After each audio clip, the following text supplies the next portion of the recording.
Hey yo guys, I guess it's both of you. I got in dorms, right? I was playing a little raid before going on stream for some car mechanic. Welcome by.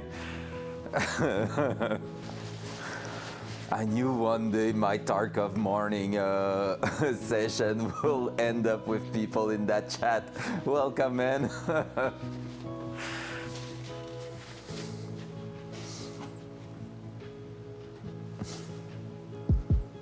It's all good, it's all good. Yeah, you were too. I was expecting just one. I heard you fight before, so I sit in dorms.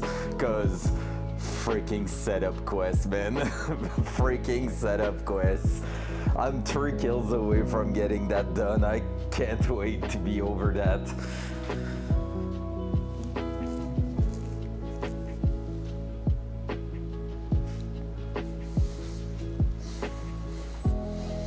All right, let's kick in that stream. Let's go.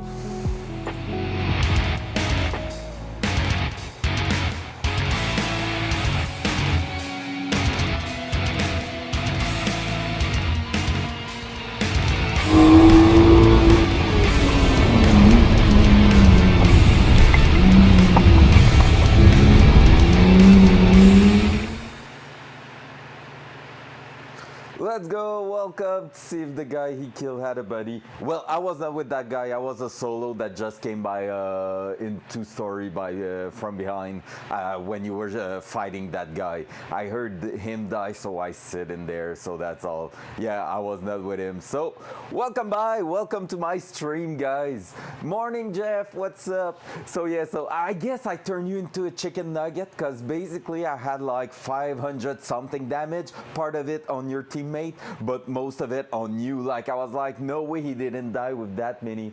Yeah, Cryo in chat is one of my teammates usually, but this morning I was solo playing and trying to get 1 or 2 kill for setup, which I didn't get. So yeah, Jeff, I just fought Razor and his friend in dorms. What's up, huh? Good morning. So Razor, welcome by the stream. I'm streaming from time to time a bit of Tarkov, but most of the time I'm doing some crazy tuning stuff in here. So welcome by. You're more than welcome, and have some good raids, man. Hawk, I just got destroyed by Razor in dorms. Sheesh. Let's go. All right, we got music, we got everything, we got chat, we got everything ready. Guys, today it's gonna be something quite crazy because basically we are finishing putting the 2 last piston in it since we were not able to basically get that done yesterday because I had a class. Today we're gonna finish that, so we are missing cylinders 7 and 8 to put in there, and after that we're gonna be moving on to probably, I think it's the timing gear. Well, camshaft first, then timing gear. So we're gonna get that done. There's gonna be a bit of cleanup, of course, for the camshaft, but otherwise it should be pretty straightforward, so that's gonna be cool. I'm gonna snooze the ads for now. And so yeah, let's go. Let's just dive straight into that. And I'm gonna put some gloves and we're gonna start. So good morning, Hawk. Good morning, Jeff. Good morning, everyone. Here we go. Starting again on this beautiful little engine. So yeah, I just had a crazy fight with Razor. I turned him. And what you gonna do about it, Crowbar? Whoa! By the way, Jeff, I got confirmation that she's the one who renamed you in Discord. She is. Confirmed. So here we are. We're gonna start by spinning that engine around because we need to access the crank here.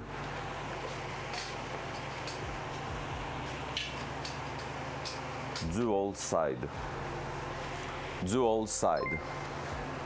There you go. Hey, what's Razor up? Thank Slays you. just joined the crew. Well, welcome. Thank you so much, Razor, for the follow. I don't know if you're at all a car guy or not, but here we are. In fact, let me introduce you to the project. Front cam. Welcome to my little garage here at my house. Beginning of last summer in July, we decided, I decided to start that crazy project. I owned this car for 10 years. It never ran properly, so I decided to basically remove absolutely everything and start over again with something a bit newer. Basically, all the mechanic inside that car, except a few little pieces, gonna be 2000 and up. But the car is a '79 Datsun 280ZX. So that car, really awesome, looking super great. Not now, but used to look super great. And basically, like I said, never ran properly. So I decided, let's go. I'm removing that, putting a V8 6-liter in it, turbocharging it, and swapping from an automatic to the manual transmission, full custom subframe, custom brake kit, custom suspension, like pretty much everything to make a lot of power and a lot of handling. So this is the project right now. And basically we are at the point where we are actually starting to reassemble everything, which is freaking great because we had like a long time working on the car, doing a few different stuff like cleaning the wiring, putting some custom parts, moving the battery, stuff like that. So some crazy stuff happened on the car already, but now we are with the actual mechanic, the engine, and that feels so good right now. That feels really amazing. So welcome by. Here we are. If everything goes well, in about 2 to 3 months, we're gonna turn the key and start that car for the first time in a year. And I'm aiming at completing the project before July 31. That's the goal. So yeah, welcome. This morning we keep going on the engine reassembly, so we were doing pretty well yesterday I mean, and basically all I have to do is that, what's up Blue? Dual side. How you doing? Good morning, man. Hope you're doing great. So here we are with that one main crankshaft main journal that we need to basically go ahead and spray with some air. I see a bit of dust on it.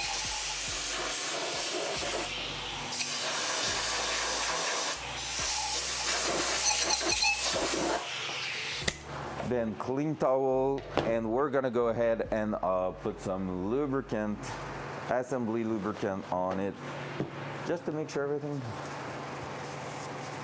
Hell yeah.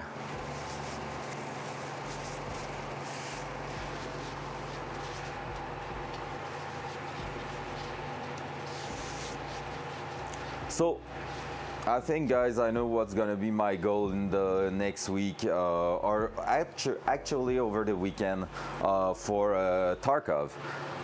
I think I'm gonna try to complete a setup first, and then after that I think I'm gonna move and play some Bolty and complete a shooterborn. That's the goal for the weekend. That will be so freaking cool to get that freaking done. If we want to try to move to Kappa for a first time, because yeah, Razor, I've never done Kappa, I've never done stuff like that, and I'm starting to think of trying it because my wipe has been good so far, so I have some crazy quests done. Oh, you know what, Huck? And Jeff, actually, because you helped me on that quest too. Gingy this morning, she's doing a Psycho Sniper on woods, just like we did it.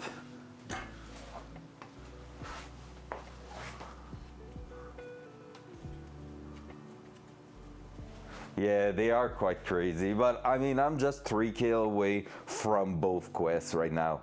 So I'm 3 kills away from getting setup done. Not something that I don't think will be that horrible to do.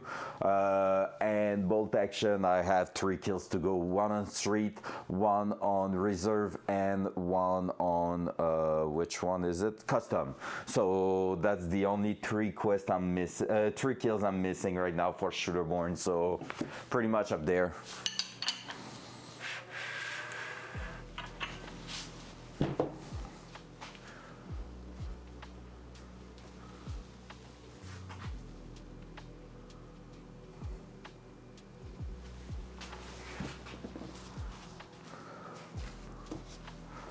Yeah, she doesn't. That's true. She doesn't have a crazy team ready to sacrifice themselves for me to kill the actual player in front. That's that's a valid point. Gonna try to go without putting too much stress on that. I'm just trying to get access to the back of the bearing right there so I can finish lubing it up.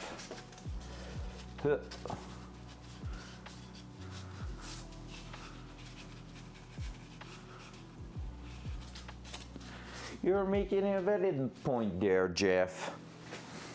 Happy Excel day, Jeff, by the way. I know how happy you are. I mean, it's a chill job, I guess. There we go. So let's move to cylinder number 7 right there.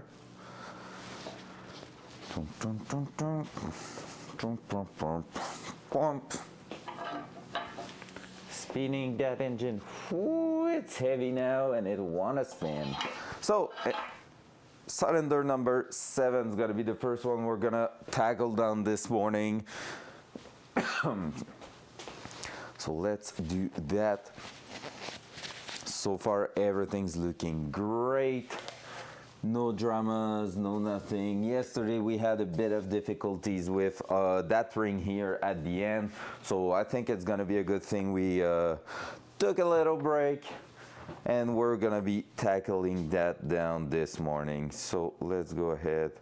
Gonna be lubing up that cylinder right here.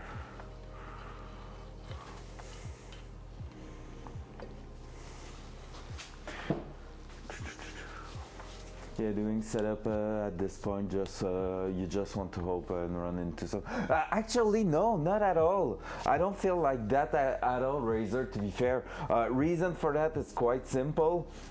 I feel like I've waited for setup actually, like just because I was like, hey, I'm gonna wait until I have good bullets and everything for the gun. And Piranha is going through armor, like.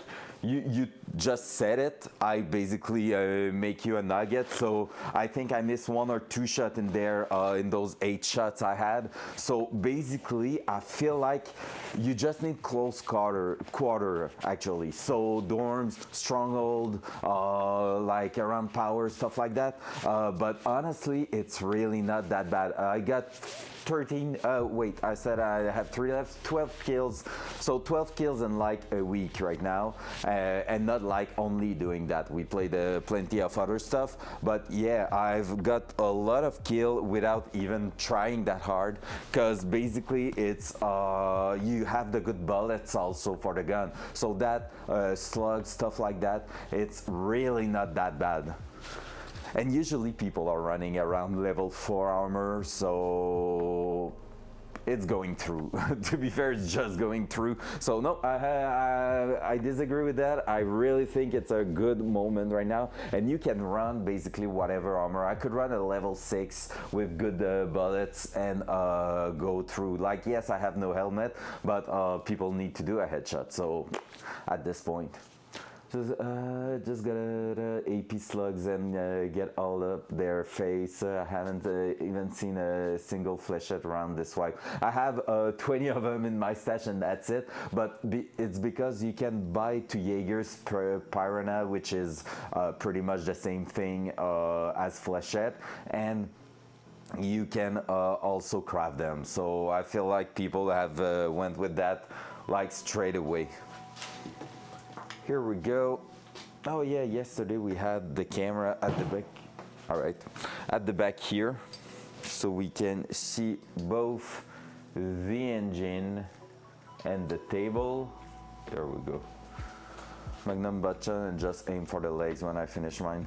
Yeah, which makes sense. I had, but I don't know the Magnum buckshot. I don't know how good they are, to be fair. Like, I saw people using them. I just feel like 70 rubles around is not that bad for the Piranha. Yeah, the 50 BMG, I had a not so great moment with them. I mean, headshot doing the job like really well, but armor wise, I feel like they were not piercing at all. Like the AP is the slug you want to go with, but otherwise it's not that great. There you go. All right. So here we're gonna make sure we clean our bearing surface. Then we're gonna be lubing that and installing the compression ring tool. Hey, no worries, no worries. Thank you for staying, actually. That's pretty amazing of you. Because, yeah, Blue and any other who are joining, if you didn't get it, I played a little cheeky raid just before going live on stream. And I fought Razor in Dorms, and he came by, like, I was not even live, and he was here on the channel, I feel like. And basically, he stayed and took time to say GG and hello and everything. That's pretty cool of him. I like those kind of people. Some players are toxic, but player like him, I like them. Even if I lost the fight, it was worth. Basically one of the first actual player that kills me that comes in here for the car stream, which is pretty fun because I knew it will happen at some point. But like, actually, I'm happy it's not like a, oh my fucking god, you're a rat, you just killed me, blah blah blah. It's just like a chill moment. I'm glad with that. There we go. All right, hopefully it's gonna go super well this morning. So let's just do this, do that. So for those who were not there yesterday, this is the compression tool we're gonna use. This is compressing the rings around the piston and basically make sure that they are tight enough to slip into the actual piston, cylinder I mean. So super great tool, super important to have if you're rebuilding an engine, because otherwise you're gonna have a bad time.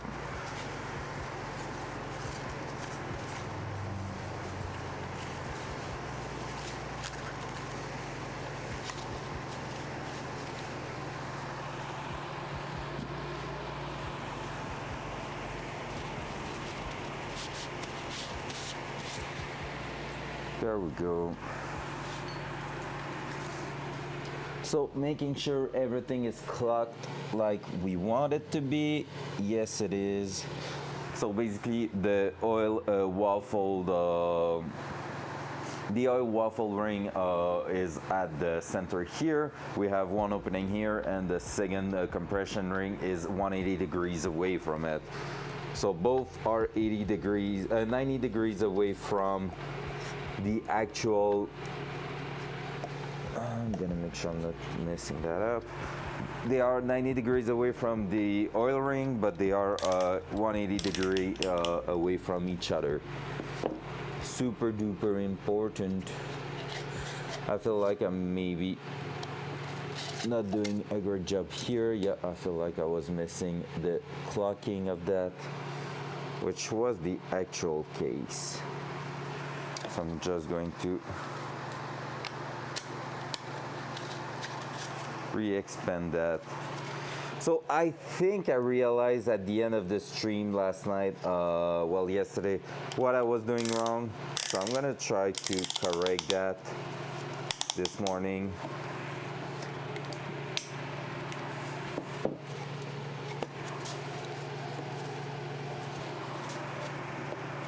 There we go.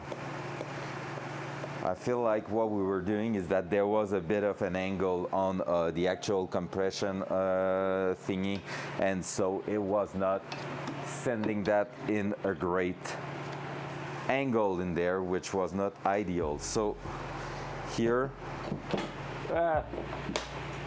what I'm gonna try to avoid is that kind of difference in the lip. So I'm just going to slip that there so that it stays really flush to each other on each layer of the compression tool,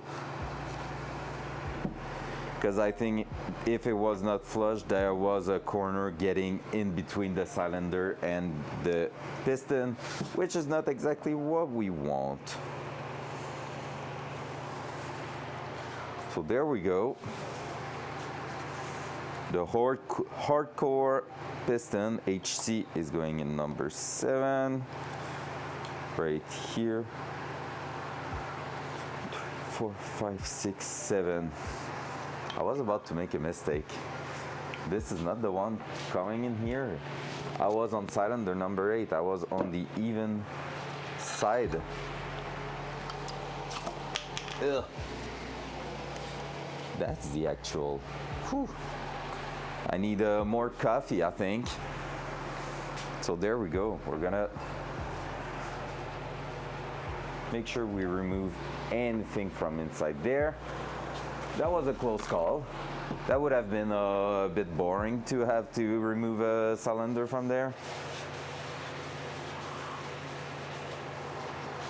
Right?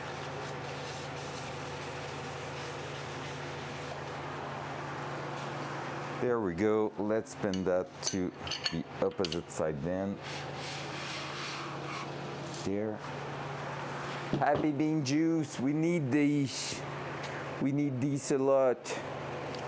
Give me all the happy bean juice. And we're gonna be oiling that. Whew, I'm trying to go too fast this morning.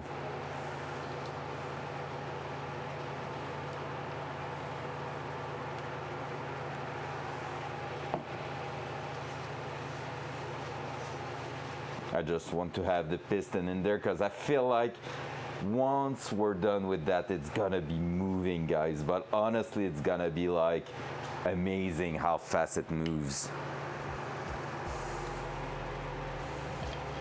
And I'm not talking about the car yet, so there we go.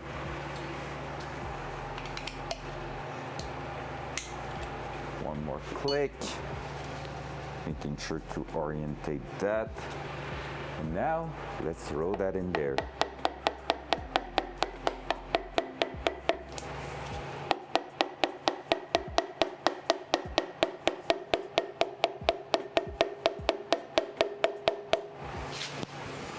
Let's make sure we're not hitting on anything. We're doing great.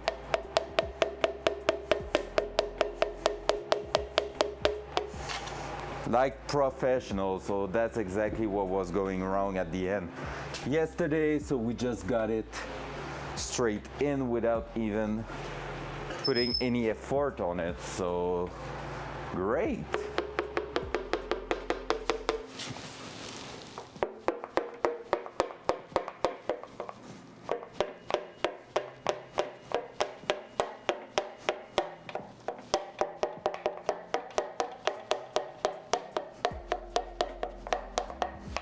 Here we are.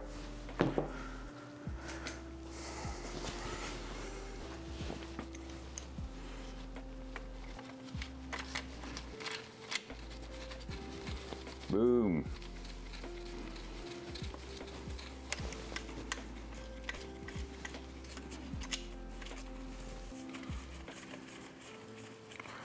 Number 7 is in place. Well, at least number 8 is already prepared. So after that, it's gonna be just a matter of torquing all of these together. But here we are.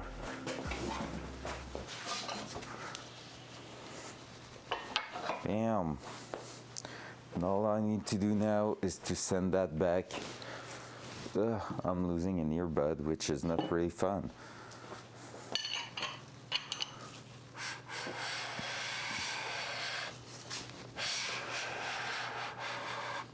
There.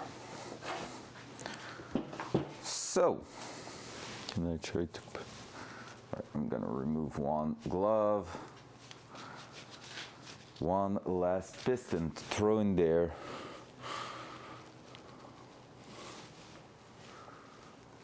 Earbuds they don't like my ears. All right, so here we are. So this is our last one to do AI. AI, the thing that's gonna steal my job. I'm kidding. Hey, I'm super high energy this morning. I'm really happy with that. I'm just feeling great. Hope everybody's feeling like that this morning.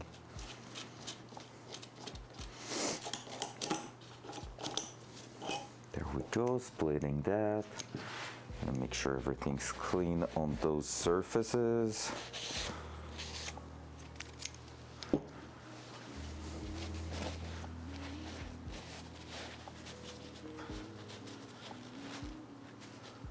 I don't have the reference. I'm sorry. Haven't watched a lot of South Park, to be fair.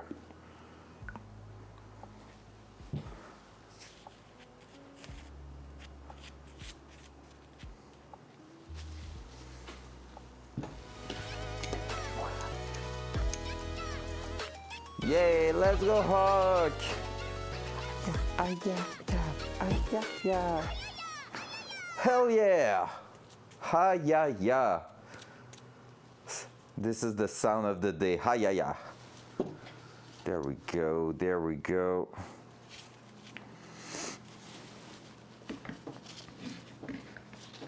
I'm gonna be singing that to the PMs I'm gonna kill tonight. Get fucked. Oh, imagine tonight I go face to face again with Razor. And he killed me again. All right, let's throw that in here. I put a little bit more engine oil just so it's gonna slip out well.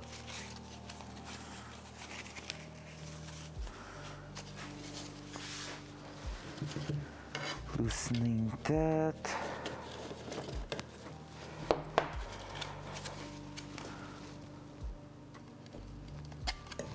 Even more.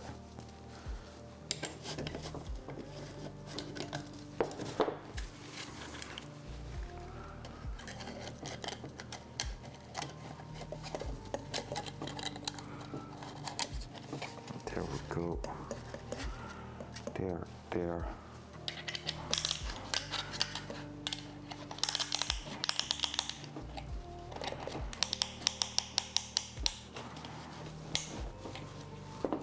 There, and then just pushing that back like this, like that, making sure it's square, and we are ready to throw that in.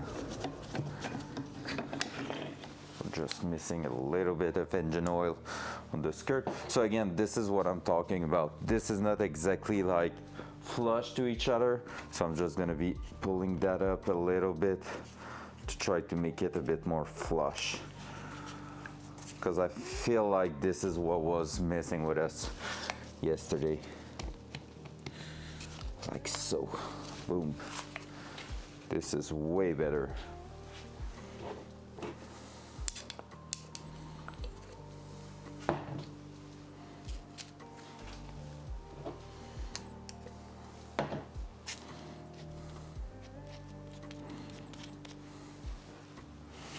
And AI going in place.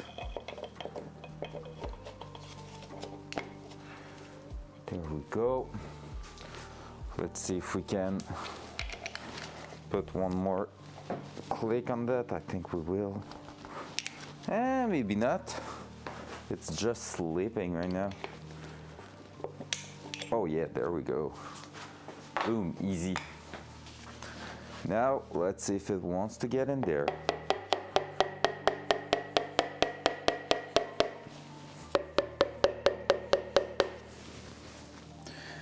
All right, it slipped out. We almost did something bad on the last one. At least we were not engaged just yet. The oil ring slipped out of the tool, so we're gonna make sure we are putting that even lower than that. Whew, that was almost a big bad thing.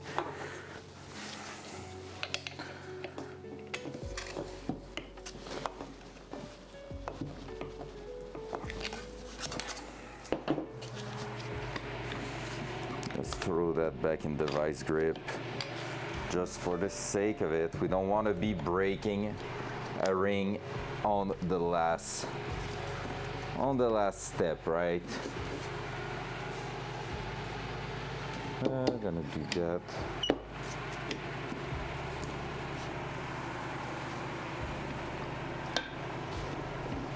That will suck a little bit.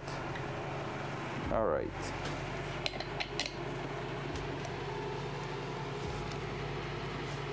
Come on. Just need you to release, and I need to be able to keep you there. There we go. All right, let's make sure everything's in place. Yep, we almost fuck it up there.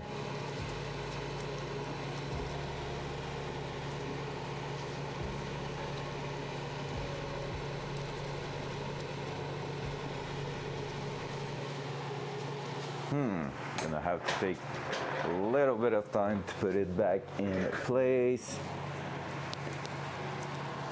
because the oil ring's trying to get out, which is not really what we want. We want that to stay in its place.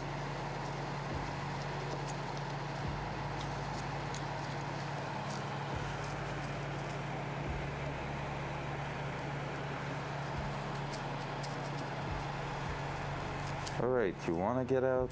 Well, I will put you out and reassemble you right after.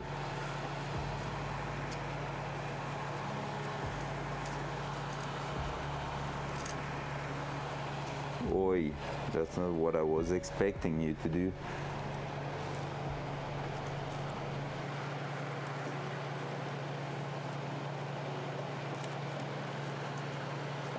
Alright, so what's happening right now is that seems like the rings are not really happy where they are at, so I'm gonna make sure we are taking them out and re-adding them right after. Maybe I can put that one right back in it.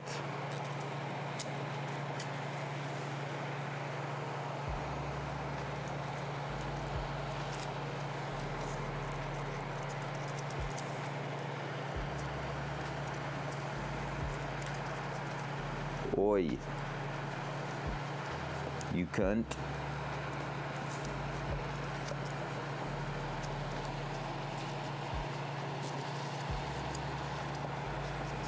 Alright, you don't want to cooperate there. Let's take you out. There we go. So now, with that done, I'm gonna put that here. So at least they are not damaged. This is the important part, because if they were, we will be crying right now, because that will mean no engine back together until we receive a new set.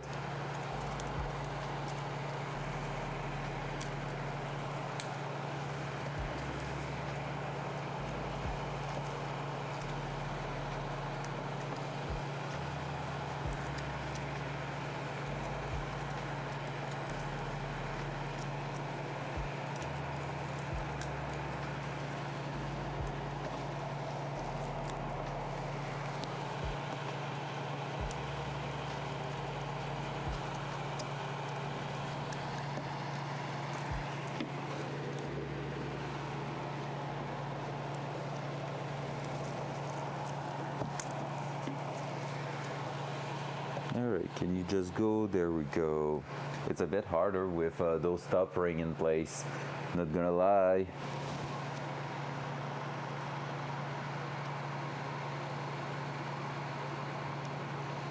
There we go, about an inch away from that one. And that one here needs to go right about there.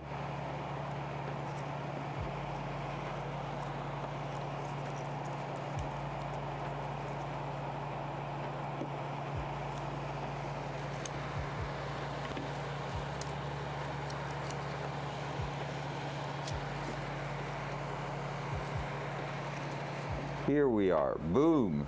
All right, we got this. So that and then clocking that one here. All right.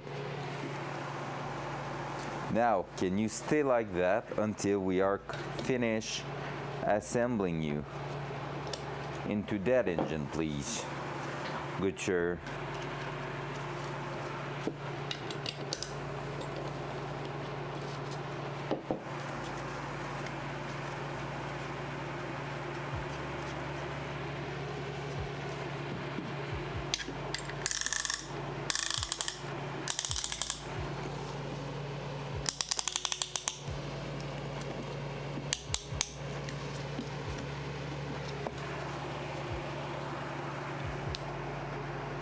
I catch a bit of my glove there.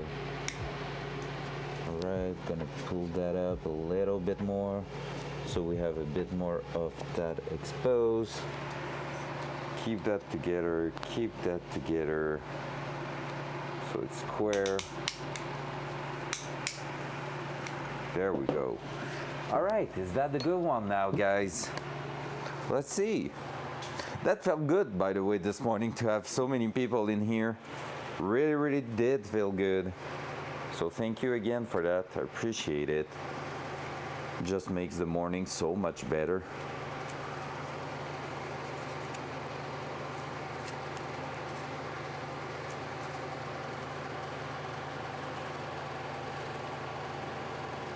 All right, everything's in place. We're ready to go.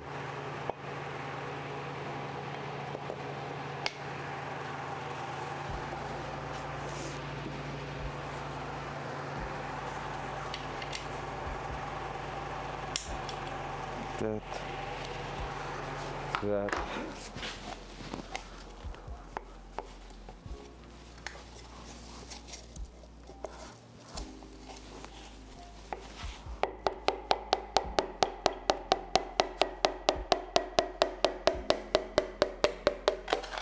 There we go. Like a champ. Like a freaking champ.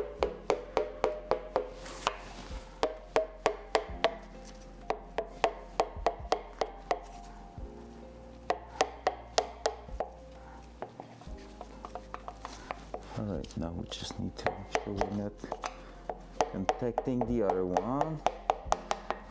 Bam! Yeah! Here we go. Last cap going in place.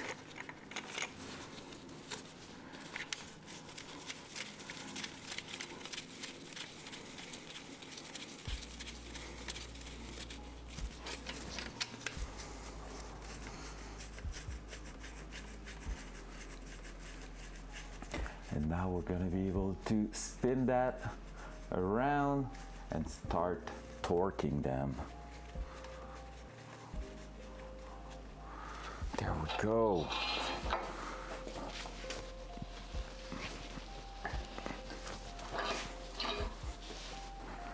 Bam. Gonna take away the camera cable. Oh, the camera changed by itself. Dual side. Hope it was not like that for too long, but here we are. Having everything, all the pistons are in place. Yeehaw! I broke a glove. I hope there's no piece of glove stuck in there. But it didn't seem like it was missing anything yet. So, there we are. Next step. The caps are installed, good sir.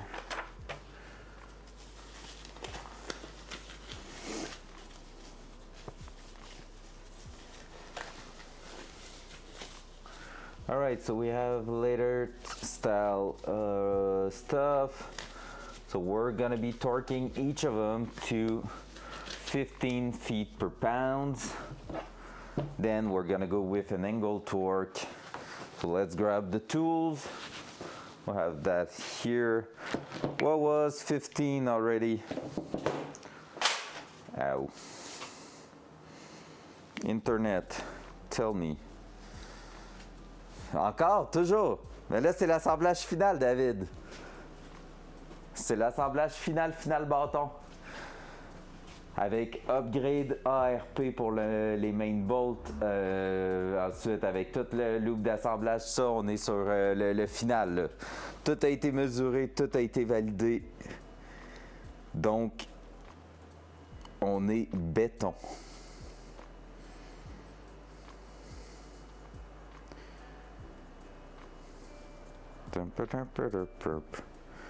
$180. That's what we need.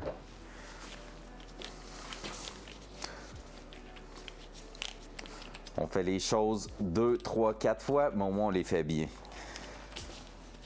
Pas eu de gros drama, là. On vient de finir de rentrer tous les pistons.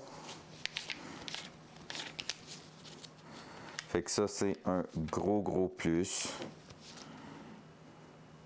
Right, and so greater than 5, that means 180 is right here.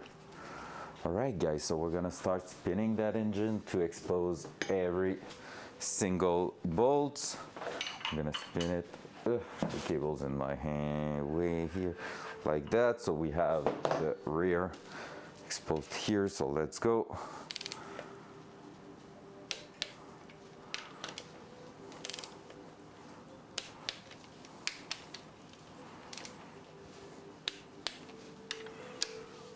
And we're gonna try to make sure that everything is in place correctly. So 15, I don't know if I can. I'm gonna check if there's anything mentioned.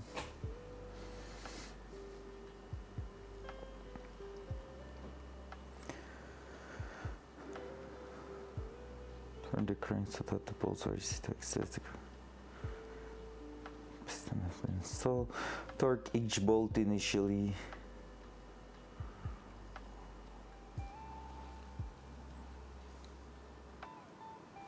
Alright, so it doesn't matter in which order or anything. So I'm gonna start there, do both of them. I'm gonna take the angle torque so that we can measure precisely what we're doing. So that with, where's my adapter? I need the adapter going at the end of that so I can put a freaking 11 on it. So we remember that from last week. So let's grab that, and I didn't put everything back to its place, so you know everything is in a mess right now. Just normal classic phenomena. Oh wait, I might have an 11 with that big of an end on it on my other toolbox actually. Let me check. I just realized I had a 10, so if I have a 10 of these, 11 mil, there we go. Gonna just clean it up because it's a bit dirty. Toi, David, quoi de nouveau de ton côté? As-tu des projets sur la FRS ou pas du tout? Plus concentré sur le sim drifting.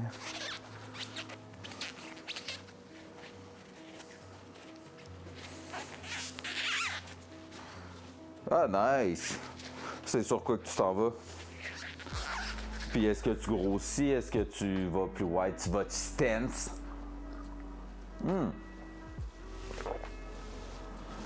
Sick.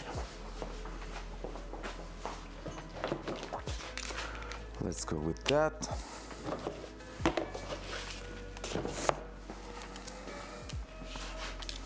So here we are.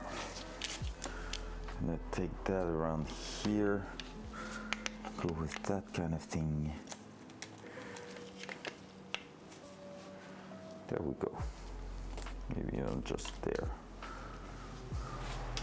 Hypergram là, dans le 17 pouces, mais je vais mettre de 235 ou 245, je sais pas encore. Nice! Fait que genre 8,5 de large, de quoi de genre. Alright, and breaker bar, so we don't have difficulties turning that. So we have to go from there and do 75 degrees now.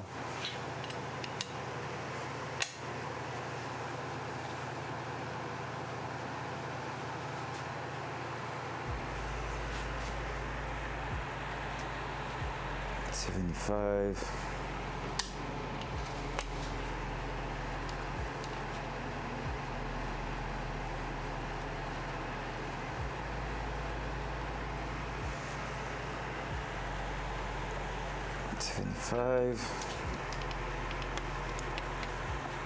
Oh, and I need to spin it a little bit more or less, but I cannot go less. Let's grab a small extension. Do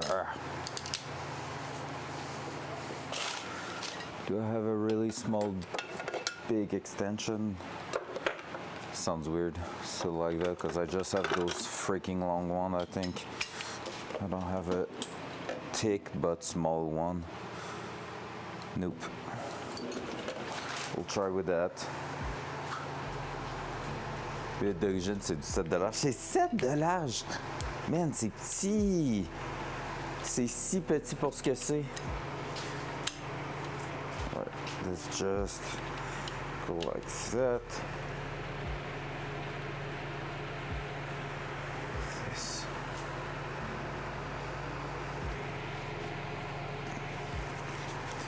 Done.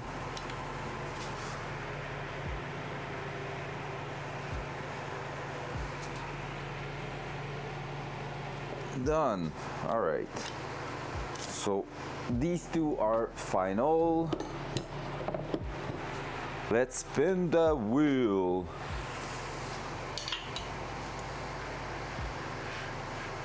So we have these two that are going to be exposed right there. So we're gonna do them. We shouldn't be too worried about missing one. So here, everything's closing great.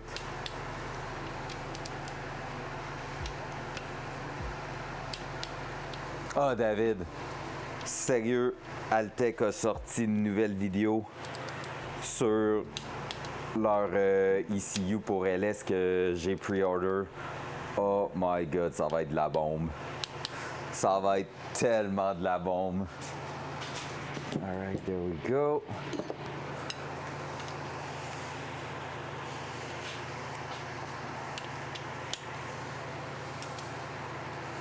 Let's go like that.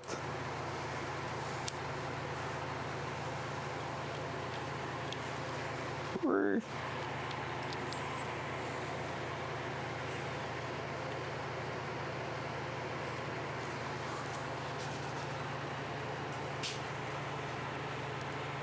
$75.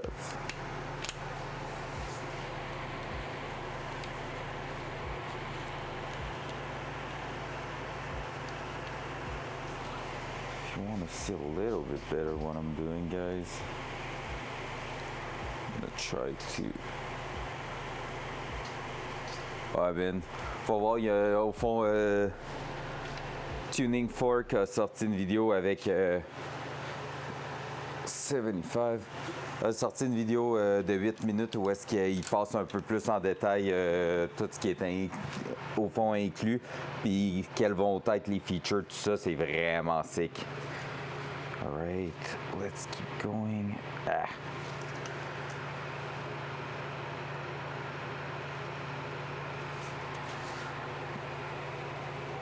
$75.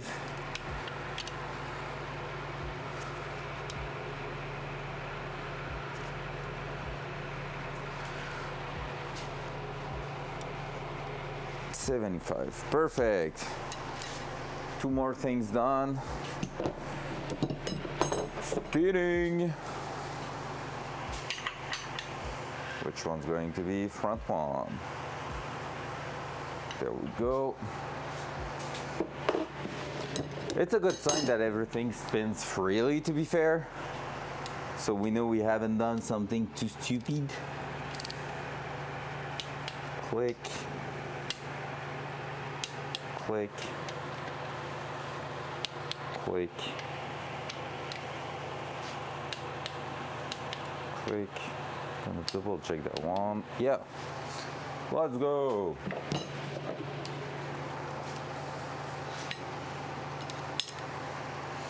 And after that, it's gonna be cam.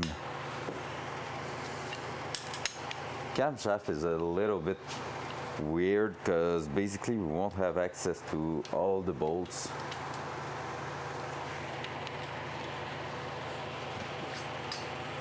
I'm gonna put you guys here because I need space. There we go. And I feel like I might be doing that actually. That's gonna help having something a little bit less weird. Put the measurement on.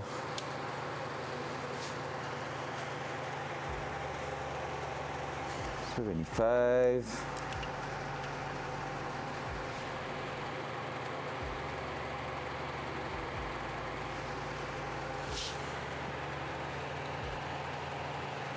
$75.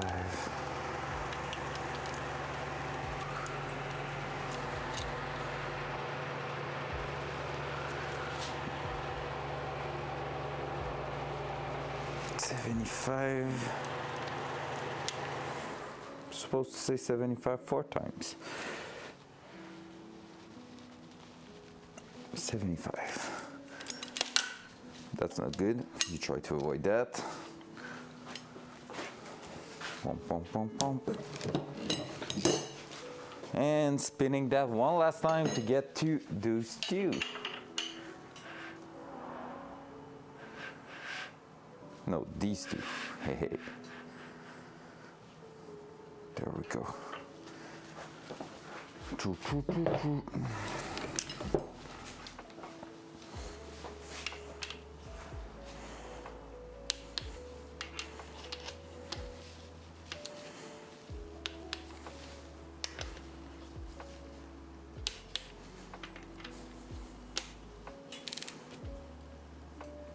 Ah, David, t'es-tu encore là? J'ai pris la mesure l'autre fois des bolts de tête qu'on fait 2 fois 90 degrés dessus. J'ai mesuré like 2 PMCs while trying to kill Rasha. Oh no! Oh my god, dude! Wait a sec, I'm just saying something to my friend and then I'm coming back to that thing. Front cam. En gros, je suis arrivé, puis j'ai pris le torque wrench, puis j'ai increase tranquillement pour reverse. Puis basically, c'est vraiment moins qu'on pensait.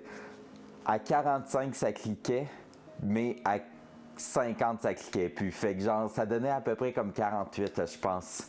Fait que c'est même pas genre dans le range de 90-100 qu'on pensait 2 fois, au fond, un 180 degrés sur une bolt. C'est fou pareil, là. Genre, bolt de tête avec comme... je dis ça, non, c'est même pas vrai, c'était 38. C'était 38 que ça donnait. C'est 38 parce que 35 cliquait, 40 cliquait pas, puis voulait de lousser. Mais à 38, ça cliquait encore, mais sur le bord de lousser.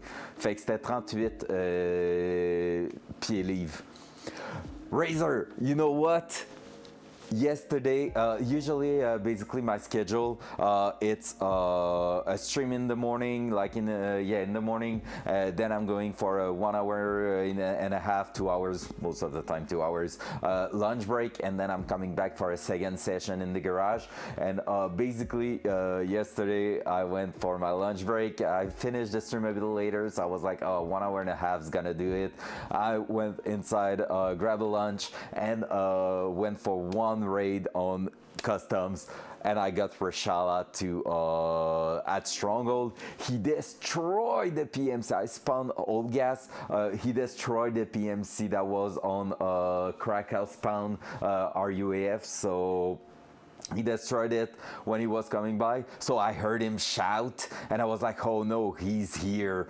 And with my setup gear, I destroyed the 3 guards, and then Rashala had time to loot them all, dropped my backpack into ZB13, went to power, came back from power, and get out. So I got my quest done for that. So that bust out of the way with. I had to basically shoot 1 guard at a time because the 8 bullets were I needed them to kill 1 guard. Then I was cranking that shotty for 30 seconds, then going back at it. It was crazy. te faire faire cette séquence-là pour être sûr que tu sers pas trop d'un coup pour pas scraper le gasket. Ah, fair. Ça, répartir le load en général, parce qu'au fond, tu mets du poids au centre puis tu le pousses vers l'extérieur pour l'aplatir, pas qu'il kink nulle part. Fait que, tu sais, la séquence permet d'aller chercher ça au final.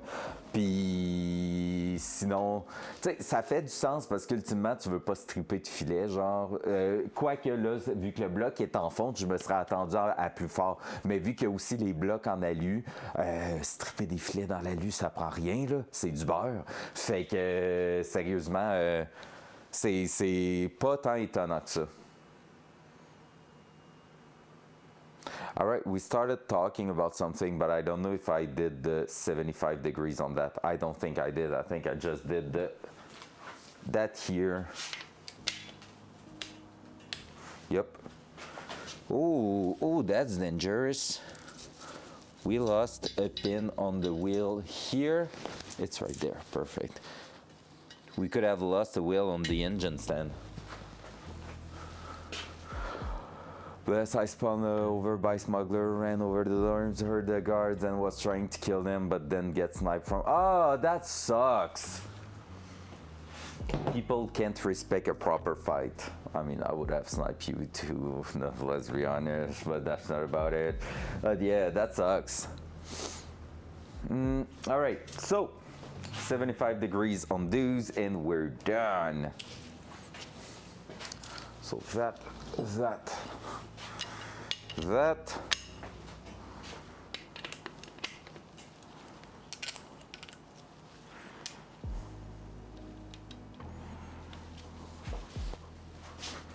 Yeah, 75.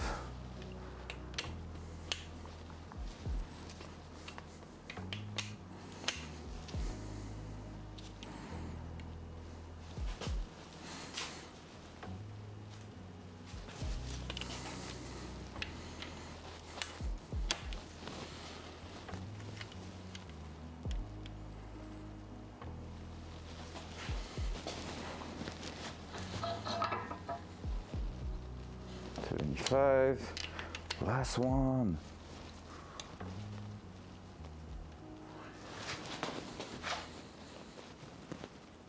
$75. Let's go. Dual side.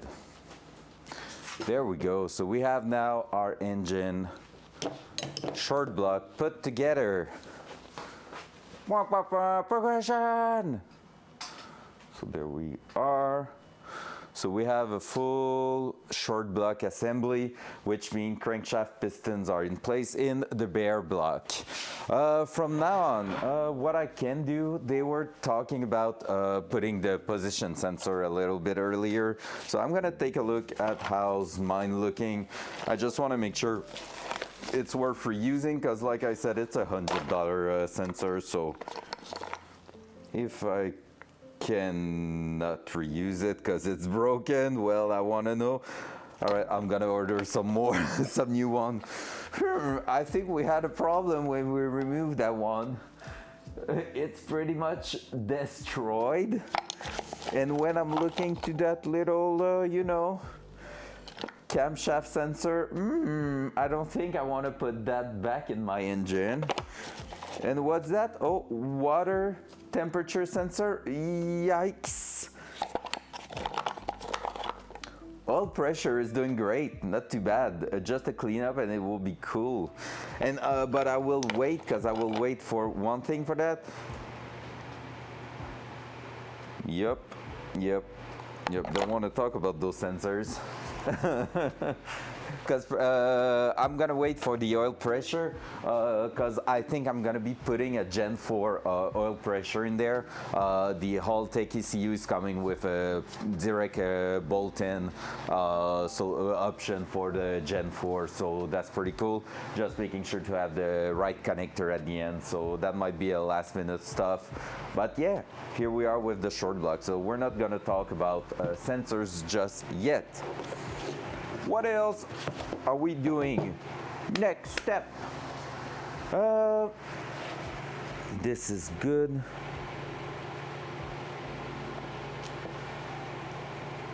This is all done. The assembly of the short block or bottom end is now complete. Take a well-deserved break, but be sure to cover up your engine while you're gone to prevent contamination from airborne dust, bugs, and other unwelcome substances. Then move to the next step. We won't take a break because we just finished. Install the camshaft. They are just putting engine oil on it. That's crazy. I'm like, no, I'm gonna put assembly lube because everybody's putting assembly lube for those stuff. So we're gonna take a well-deserved moment to actually do a little cleanup here. Front cam. There we go.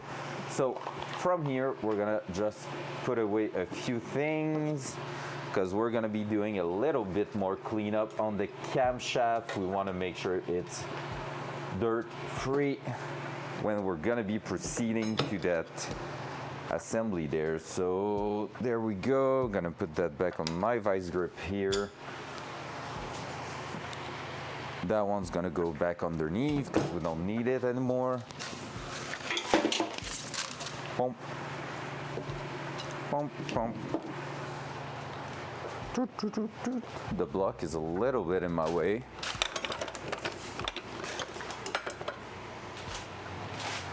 I'm gonna pull it back a little bit. There we go. And now it's cam time. So camshaft, like I already said last week when we were doing the pre-assembly, it's gonna be, it is an upgraded camshaft that has a little bit more guts on it. It's gonna be used basically, how would I say that? Basically, that cam is a cam made for turbo application. It's supposed to help boosting at low RPM and having that high power straight away at around 2000 something, end of 2000 RPM range.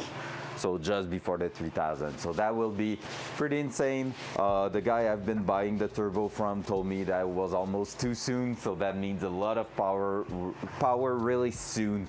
So pretty much what we want. Pretty much what we want. So there we go. We're gonna put that on here.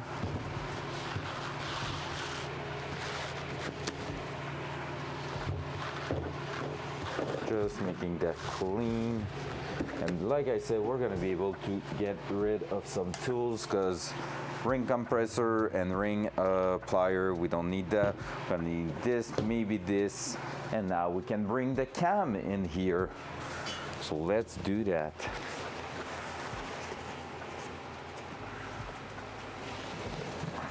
So the one thing we forgot to do last time is clean the center here, and I can see it's a bit dirty. Basically, dual side, yeah, there we go. It's a hole that is going all the way through here, and we didn't clean that, so that could result in dirt getting stuck in there. So we're gonna make sure we are actually making that super duper clean.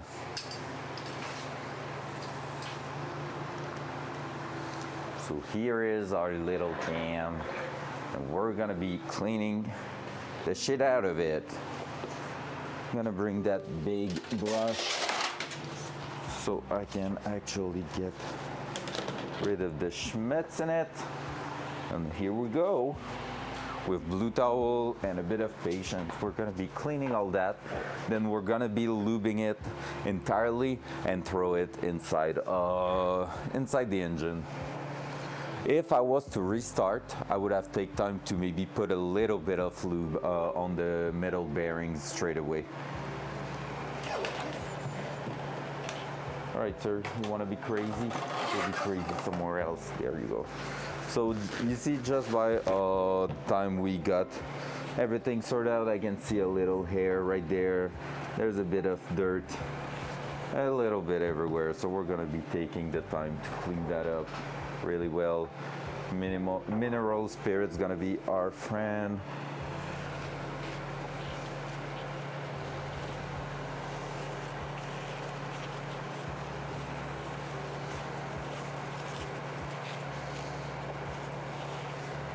I would love to build an actual engine for people. I mean, I say that, but at the same time, it's a bit of a high risk job, I will say, because basically you're always afraid of breaking something, and if something goes wrong and it's your fault because you did a mistake, you don't want to assume the cost of it. So I say that, but that's without like really thinking of what could go wrong. It's just a fun task, basically. I just feel like I'm enjoying my time doing that.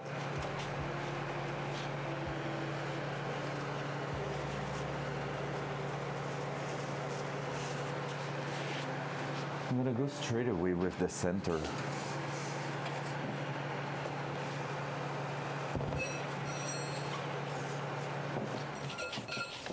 So we will see that get out, get back in, spin it from side to side. And we can see that there is actually some dirt getting out and getting splashed all over the place.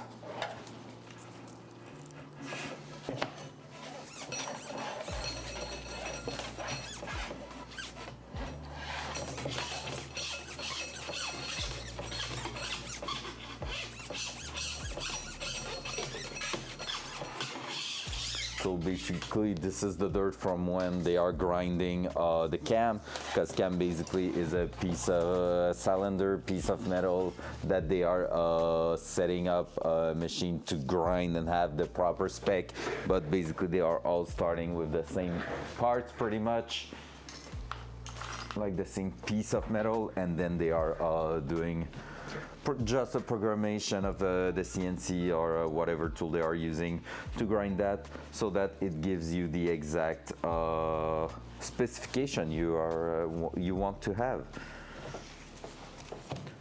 From what I've read on the internet, this is a Summit Racing cam, and basically they are grinded by Comcam, which is a super well-renowned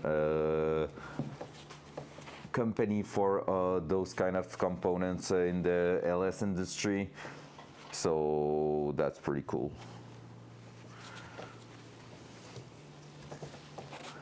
So we're gonna be making sure that all our surfaces here are in really good shape, and also the in-between, so we are not bringing dirt in that engine for no reason.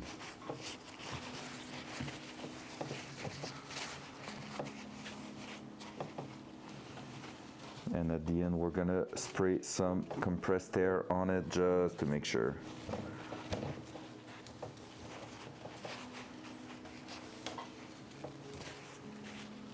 Gonna switch.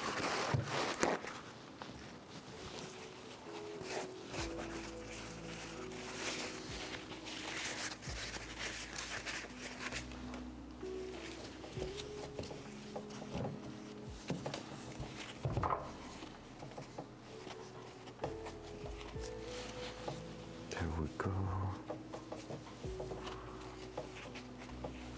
So we're gonna do the main surfaces first here. Trying to find the best way to do those kind of stuff.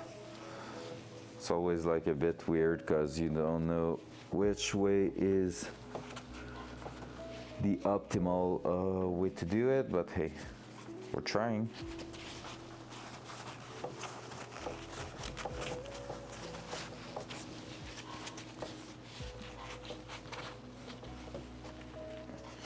Yeah, it's still pretty clean from when we installed it, so that's cool.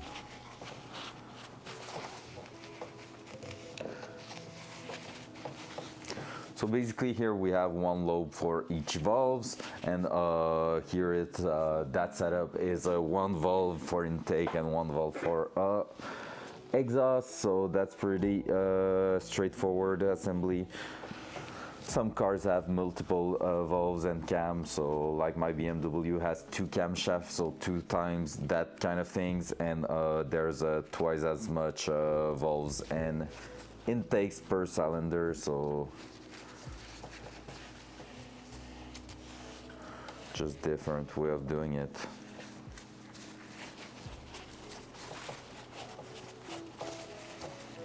Engineering, you know. Coat, that's pretty clean. Let's move that here.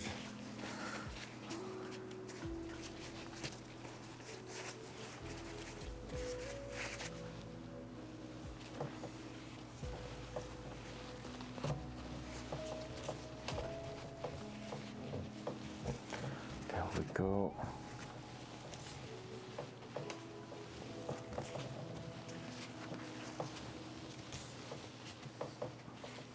So we are really making sure we are cleaning those surfaces where it's gonna be spinning on, and the in-between is really just to take care that there is no schmutz stuck in our cam when we're gonna put that in the engine cage.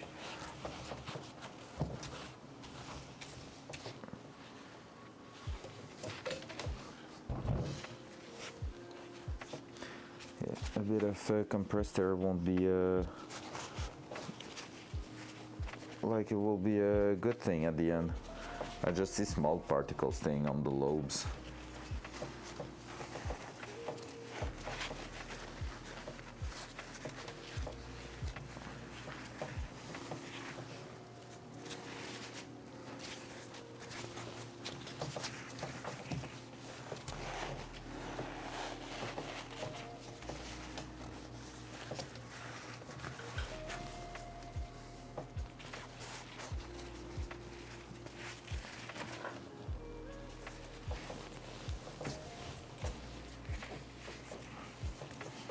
There we go. So we are at the back of the cam right here. So we'll see how that's going. But it's pretty straightforward so far. So basically when we're gonna throw that at the front of our engine, that's gonna be where everything's going to happen. So if I'm following the instruction there, I'm gonna be putting that back. We're gonna read the instruction one more time before going too far.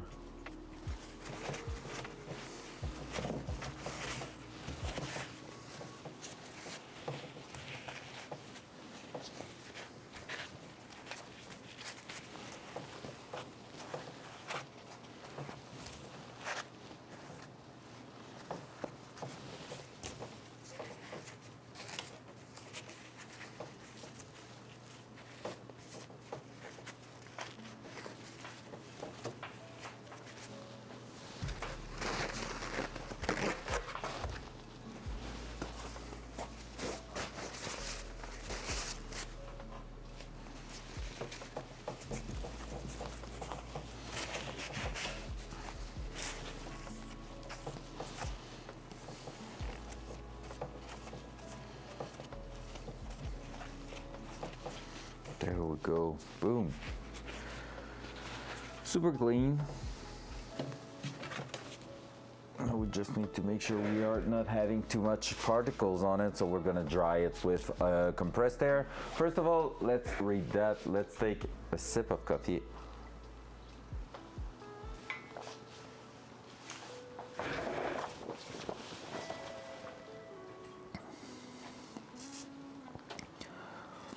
With the engine right side up on its stand, lubricate all cam bearing in the block that you can reach.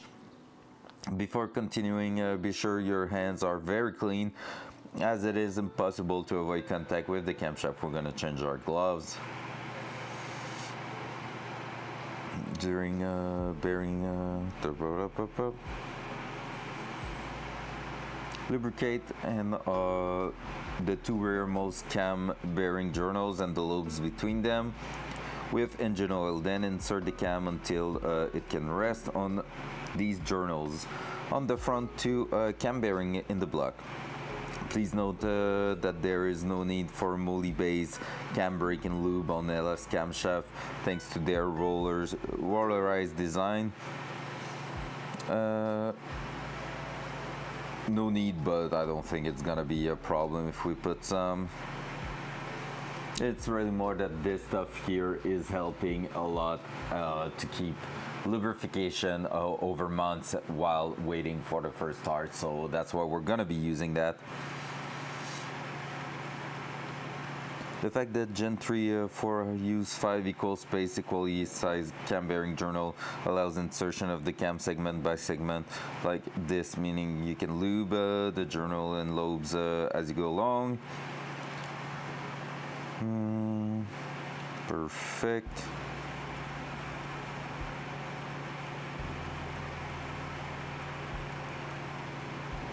All right, and yeah, we don't want to go too far because otherwise we might end up having trouble. So let's change our gloves. Then we're gonna start with lubricating part. Actually, let me just, change glove first.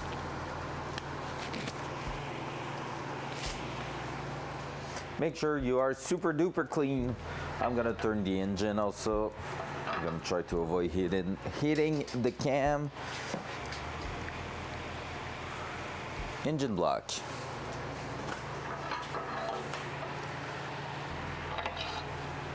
That was easy.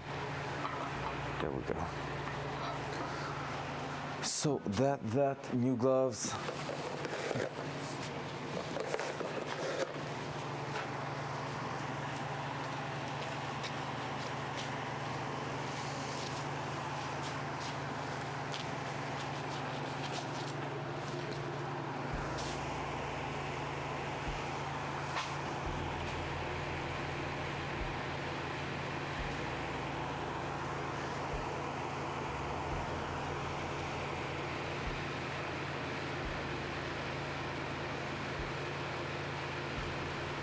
Here we go. A little lube.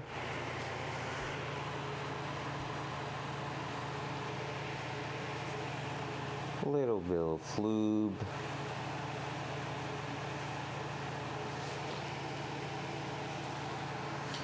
There we go. We cannot really reach anything else.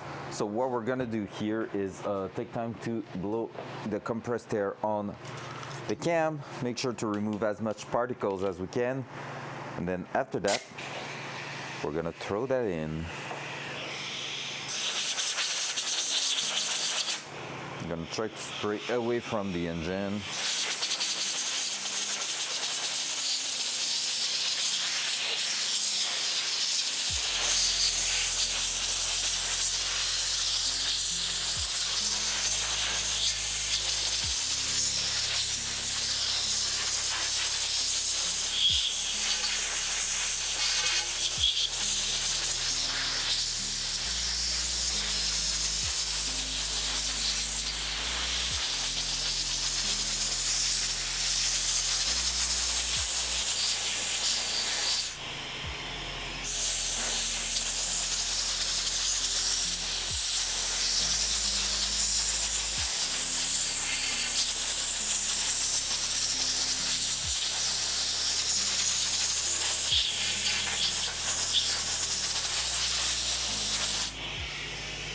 That looks like a super clean unit right now. So there we go. And now we're gonna lube the bottom. That's a bit sketchy to do that. Dual front.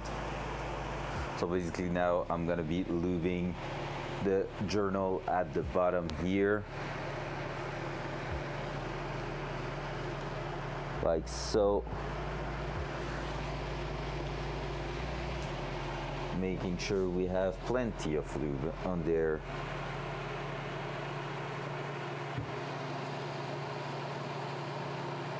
Because that's gonna go through every bearing surfaces. And then I'm gonna do the same thing on this one here.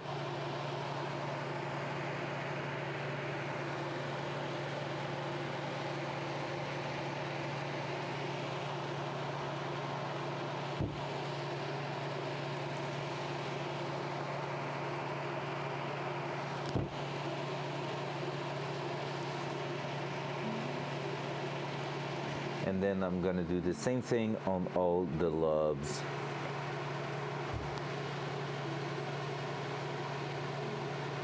Because those lobes are going to be the place where we're gonna have contact for valves.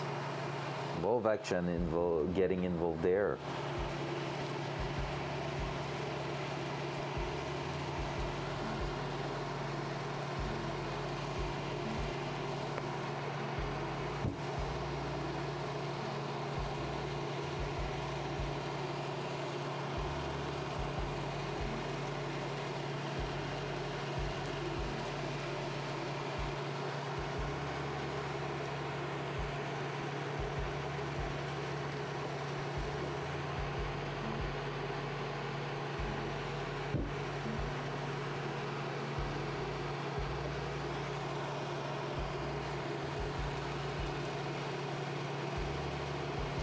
There we go.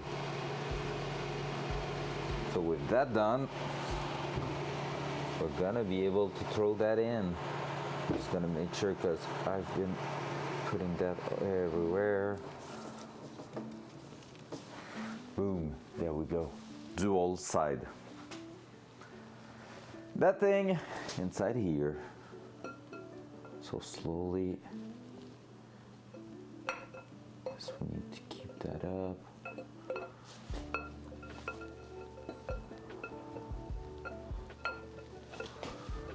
Now I just need to figure out, there we go.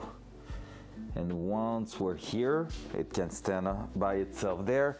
Now we can go ahead and lubricate up to the next part here.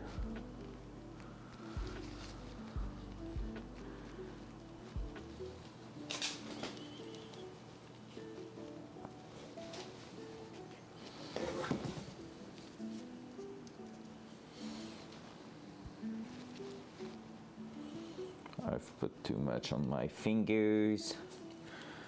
No big deal.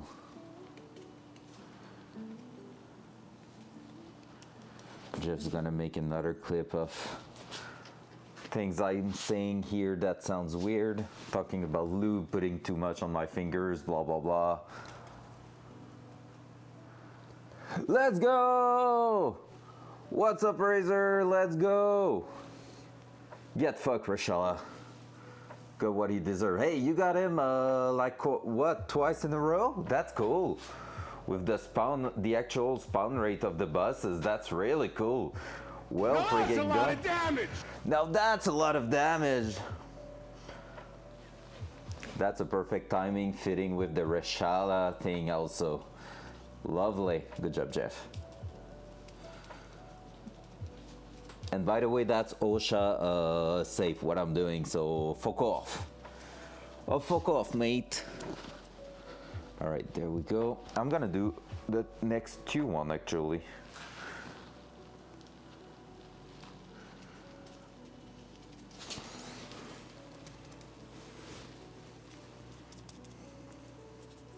Putting lube everywhere.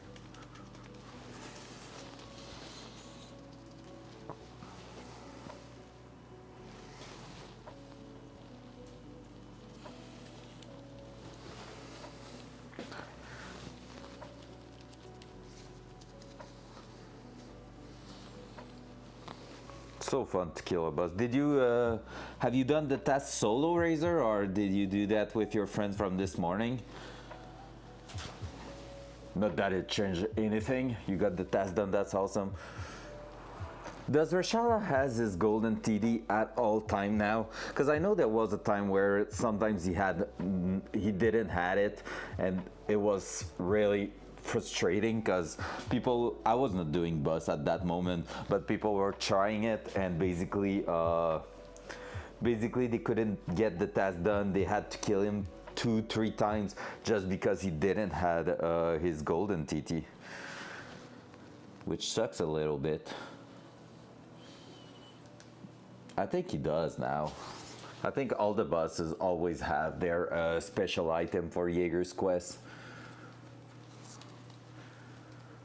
There we go. Let's throw that a little bit further. So I think I'm gonna grab straight away the extension, because it's really working well with those.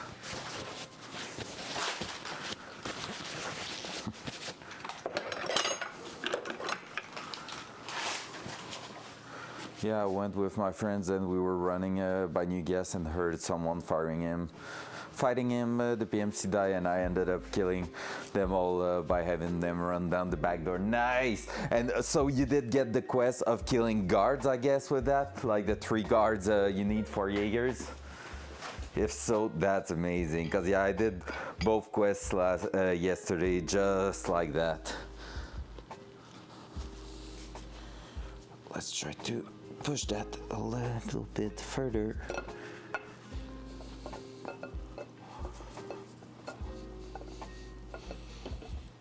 Shouldn't have to spin that too much. There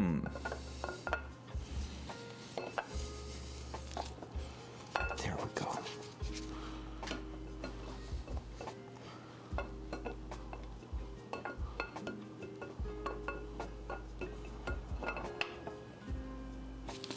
All right, up to here.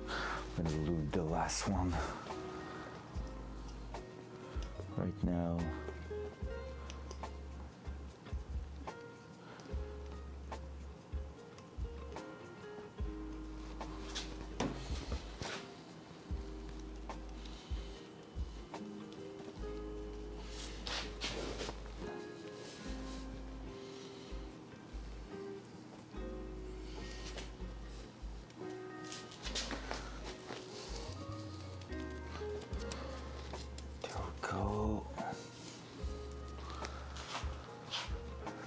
Nice. Let's go. Some grinding this morning on the side of Razor.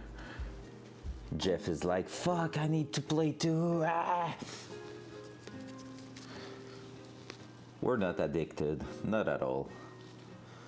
That freaking game is so cool.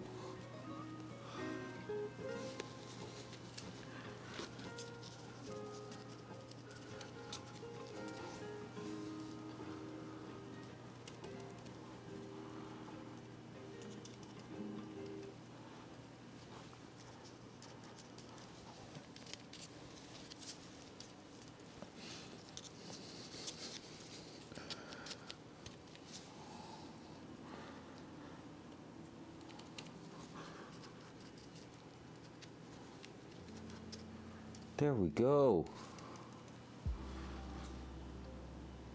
Everything's looking great now. Everything's lubed up. Daddy, push the big cam in. What's up, Jamal? Good morning. That's a way to get into the stream there. I love it. Oh yeah, Danny.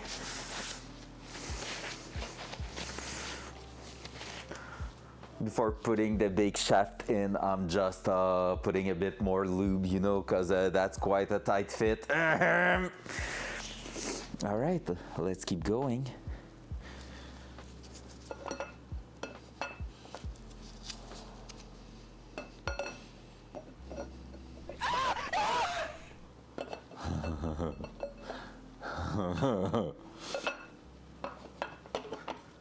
There. And the end right there. Come on, you can do it.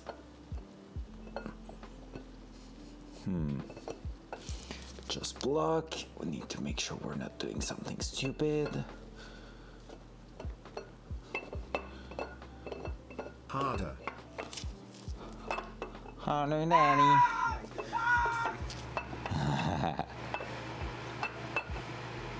There we go. Right on its spot. There. Hey yo. Hey yo. That's a big cam in it. So we might have a little bit of excessive amount of lube at the front. We're gonna just clean that like so. Because I think next step it's gonna be about putting our new plate on, because yes, we have a new plate for that thing. So let's remove that here because everything's getting a bit disgusting right here. There we go. Book. Looks good. I hear the chop already. Chop, chop, chop, chop, chop.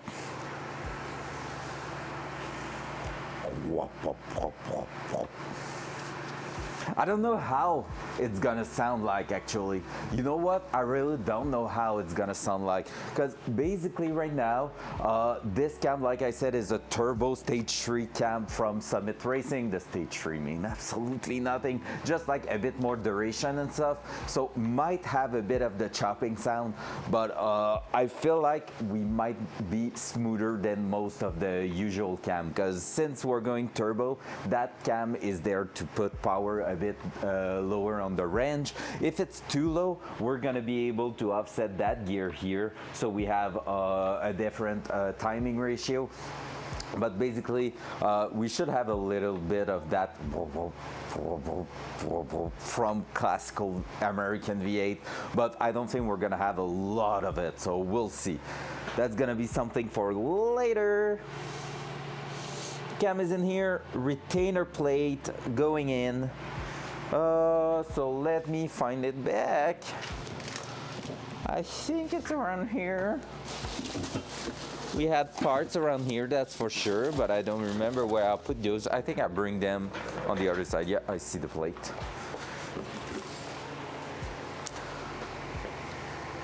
Dual side. There you go. So we had the old one. I was a bit concerned about that gasket being crushed on the other one. So I ordered a brand new one. So let's put that in here. The only thing is, I need to make sure I'm getting right now that new dampener adapter. Because if you remember when we assembled the double timing chain on there, we didn't have that piece they were talking about for performance parts. That is the dampener on the center here that will prevent the chain from bouncing at high RPM. So I did also order that plate. I just need to figure out how, but basically what that thing here is going to do is add the mounting point for that dampener in the center, which will prevent the actual chain to mount. So that's gonna go straight like that.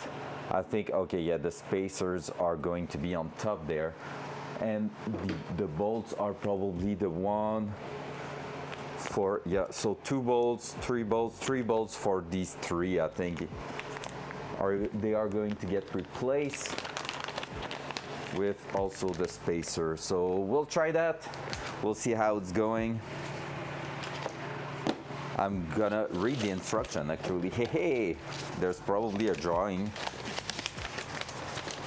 So that's gonna be like just for adding a little bit more.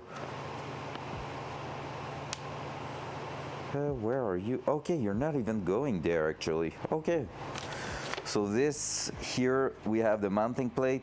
They are giving us the bolts for all 3 of them to make sure they are long enough. So let's do that. Let's use these with the new plate.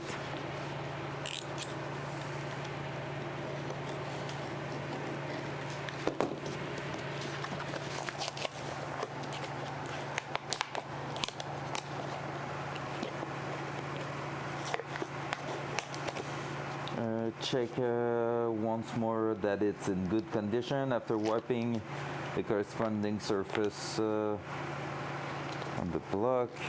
I'm trying to read at the same time as doing this.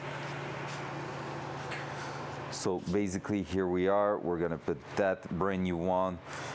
I feel it's a bit cheap because it's bare metal, but at the same time that's gonna be something that's gonna be seeing the oil and everything, so I feel like it's gonna be quite good. Gonna grab one of the bolts because we are just going to use one in the end.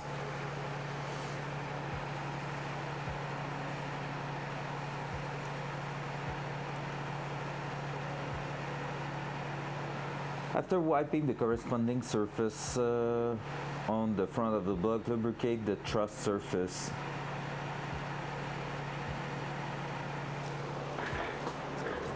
So we're not having that much truss surface of the cam.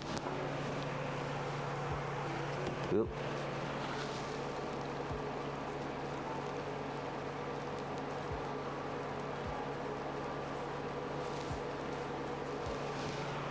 Hard to just push lube in there.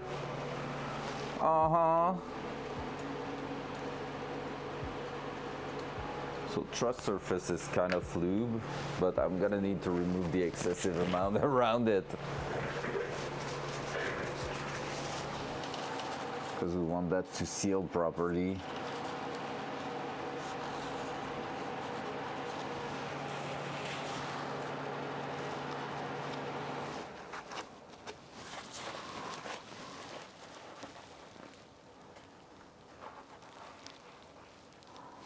There we go.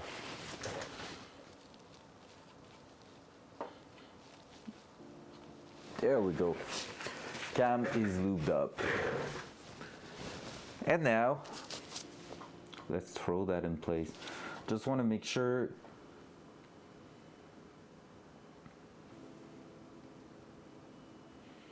No, I'm not saying to put any stuff on it. I just see that the OEM bolts has some thread lock or whatever it is in there.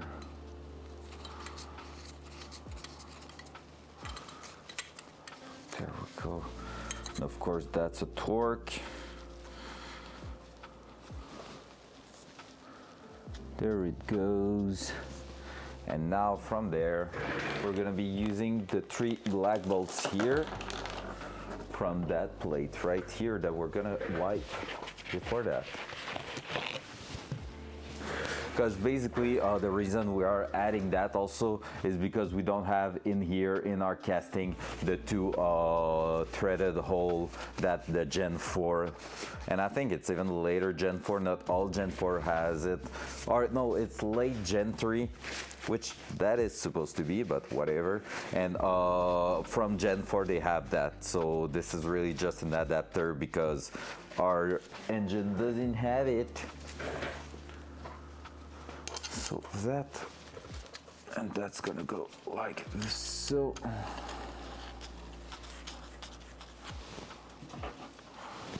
Like so.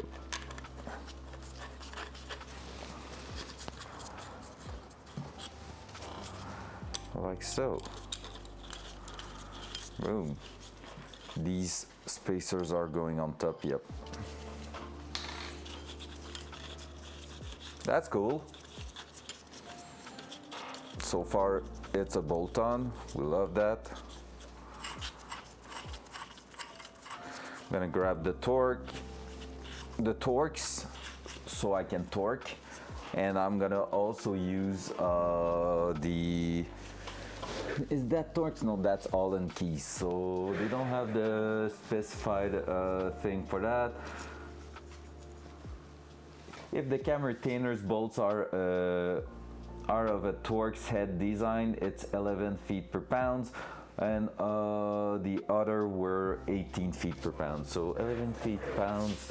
What is that giving us in inches per pound?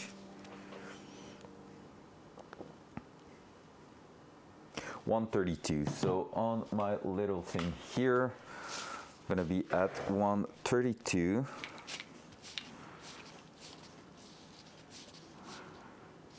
It's gonna be 140, 35. That's 32 right there for you. I don't know if I'm gonna have the adapter actually for that. Not sure I will. Might have to go with my other one that's not the greatest. Yep, no, I think we're gonna have a little bit of a problem.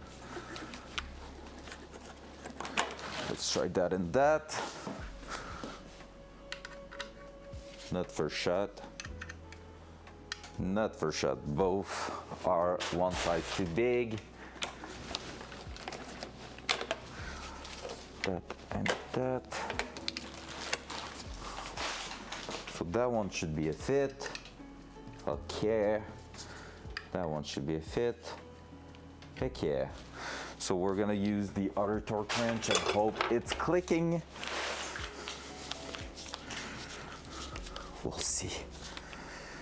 All right, so 20. There we go. Gonna go just a little bit higher than what they are asking for. That would be cool if I was actually. There we go. That was a click. That's at least that. Can you release that, please? Thanks, sir.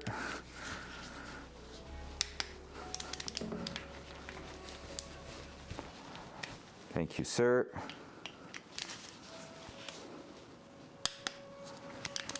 Well, at 15, it is clicking, so I went with an in-between of both measurements given in the book, so should do it. That's not the place where I'm the most worried about. That one is just to make sure we're not stripping it, because that's probably the reason they are saying 11 instead of 18.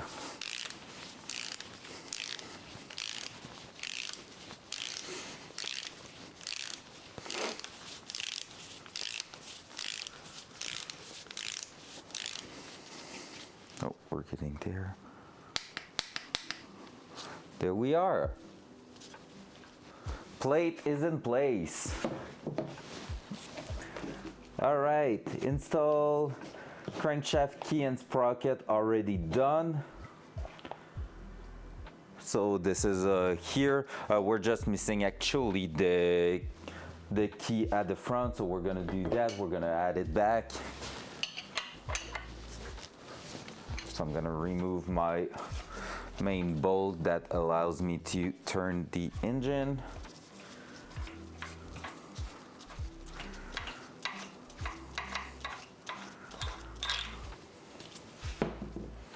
I should have maybe put that first closer to the top dead center, but we'll see. So that here, like so. So I'm just going to make sure I'm not forgetting to lube anything. Spray some lubricant such as WD-40 on the snout to help this and only require a few hammer. Okay, yeah, so that's done. All right, so we're good with that. Install camshaft, sprocket, and timing. Turn the crankshaft until the alignment mark on its sprocket is on the 12 hour. So here we go. We need to put that at 12, and we're gonna put that about 3 here, which is pretty much already there. So we are already doing great on that. We are close to top dead center.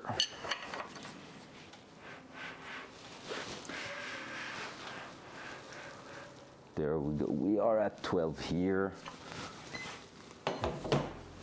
So with the mark right here, which I'm gonna show you.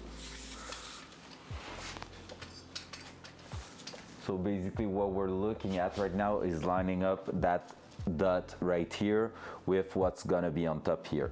Basically, if we were wanting to change the timing on that, we could be removing all this, or actually no, not true. We could be basically spinning that. I don't know if I'm gonna be able, the bolt won't cooperate, but whatever. Basically we can advance by 2 degrees going to teeth behind, or go back, retard the timing by 2 degrees here. So we have different mark, and we can just adjust that depending on whatever we want. To do so, we should be removing the sprocket, and there is multiple channel keys there, so we can just rotate it and put it in place so that what is facing up is actually this. You don't want to be just spinning the entire crank, because that will change the top dead center. What you want to do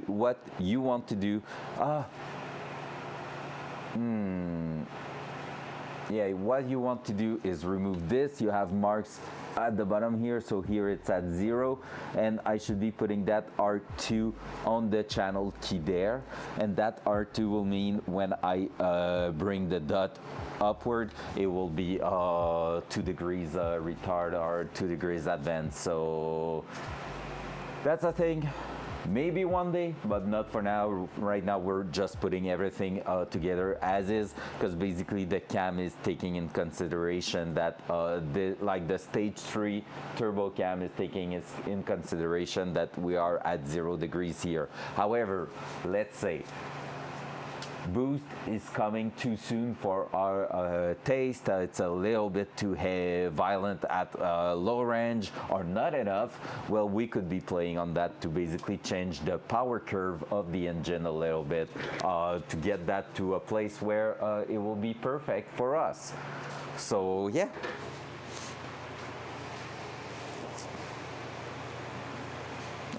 There we go. It's not exactly at 12.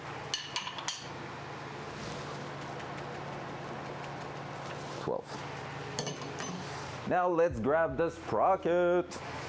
All right, I just want to make sure of one thing.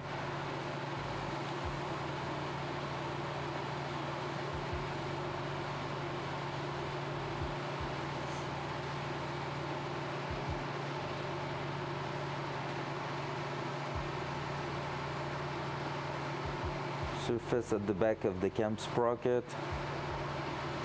And soak the timing chain in oil. That's the part we haven't done last time. What's up? Ah!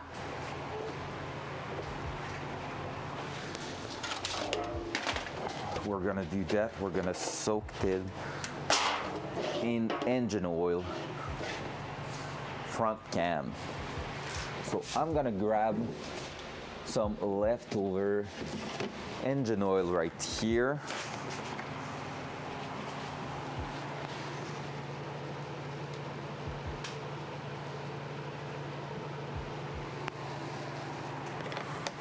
Like so. Gonna make sure to wash my hand because that bottle was filthy. So I just pour some engine oil in that, and we're gonna bring the timing chain. So as I've already said, this is a double roller. So we have two timing chain, in fact. So I'm gonna throw that here.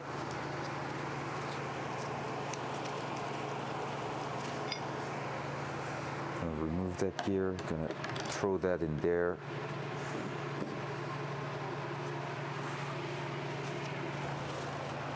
And I'm gonna start lubing the thrust surface at the back here with just a tiny bit of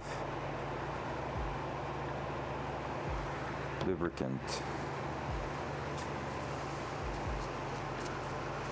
So this one, compared to the previous one, the OEM one, has actually a bearing integrated in it, which is quite cool, I think, because basically it feels like it's gonna be a little bit more safe to use, except if the bearing is seizing. But honestly, there's gonna be a shitload of oil in there spilling everywhere, so I don't think that's gonna be a thing. All right. So from there, I'm gonna need to get back my chain on top there, and we're gonna be pushing that in place. So that chain's gonna be soaked in engine oil and lubricated for its first usage. Because I don't know at what point the book think that engine's gonna start in the next week or in the next few months. Because some people reassemble, like we are doing, they reassemble their engine way before actually starting it. All right, let's bring that over here. Dual side. So that's gonna be a bit messy, but basically, I'm gonna make sure I'm not breaking the cam. There we go. Basically, we want to push that right there on that pin without pushing the cam at the back. And we're gonna be throwing, first of all, that chain on top here.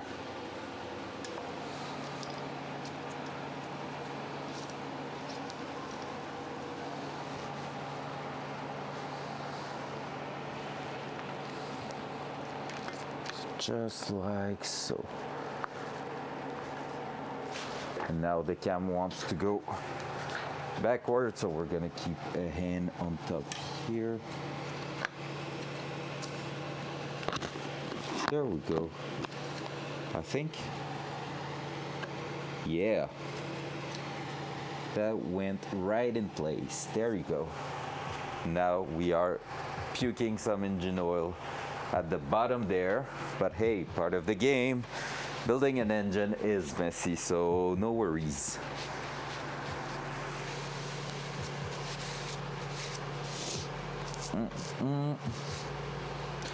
Now we can throw that. Once this is done, take your cam sprocket and hang your timing chain on it. Reach behind the engine with one hand to hold the cam from moving backward. Put the cam sprocket in place. Oh, what I've not watched for, so oh yeah, no, we're good, because with that alignment pin we're good. Wait.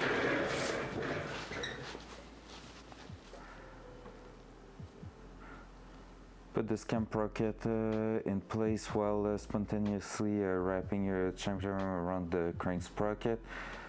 You may have to take the cam sprocket and chain on and off a few times until you get the mark on the cam sprocket to line up vertically.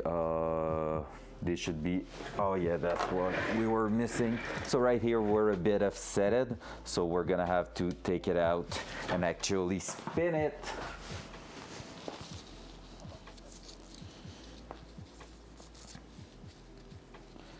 So we need that to be one teeth further, like so. That's too much. There we go. That's lining up, looking at each other. Now we need that to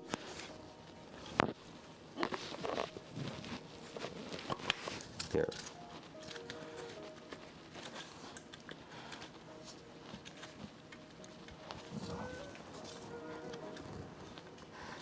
I think that's good. Yep.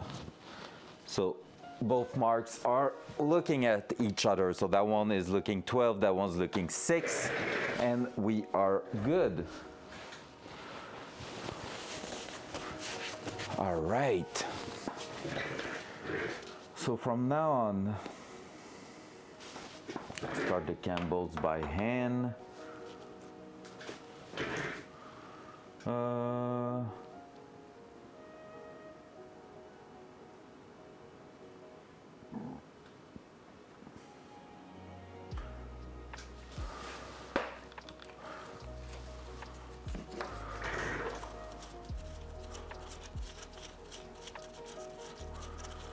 That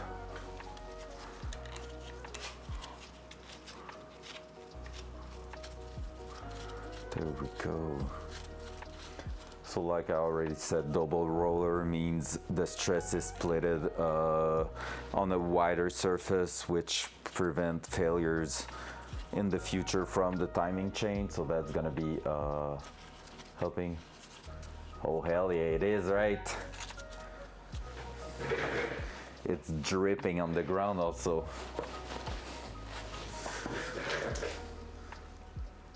Ah, my floor! All right.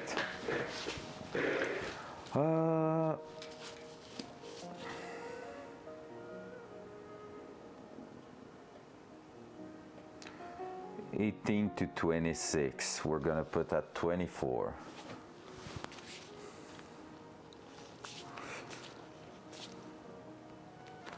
There we go. Now we need a 10 mil, I think, for that one. That looks like a 10 mil.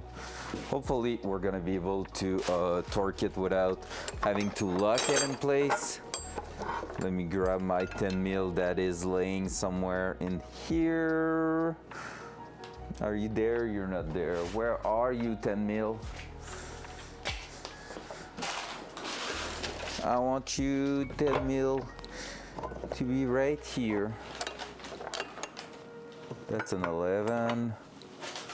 All right, I don't find my 10 mil here, so I'm gonna go with the small one because we have space. There we go.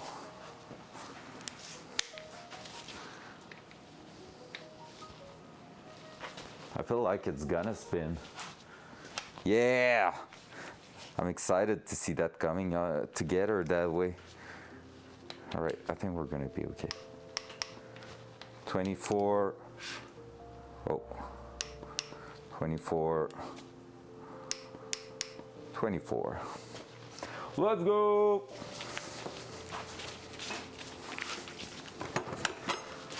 There we go. So torqued. Now, next step. We're getting towards the end of the book, slowly but surely.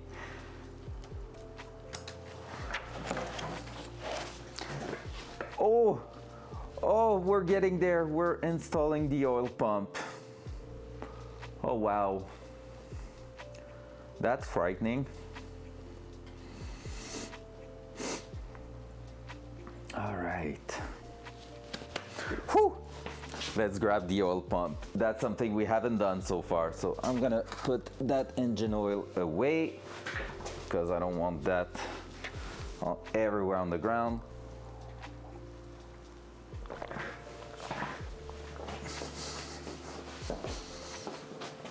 I'm gonna grab the actual spacers for the oil pump. That's coming with that double roller, and then let's grab the oil pump right here. Where's my mailing box? Right there. So, fun thing with that is that we are getting an upgraded oil pump to provide more oil volume and pressure all around the engine. So these engines usually will get low oil pressure due to the camshaft bearing getting eaten up, like getting wear, which was the case on that one. And we're gonna get low oil pressure also based on different stuff in there. On our side, we're gonna run quite a big oil cooler. We're gonna run a turbo, so we're gonna have even more oil going all around that, so that could lower the pressure. So here we have a pump that's gonna push a little bit more oil through the engine and with a little bit more pressure, so that should compensate for the performance and everything we are adding there. So this is pretty cool. I just need to read some stuff because I know, man, it's cold here. Holy moly. Thank you, give me heat. So I just need to read a little bit. So let's see, we have instruction here.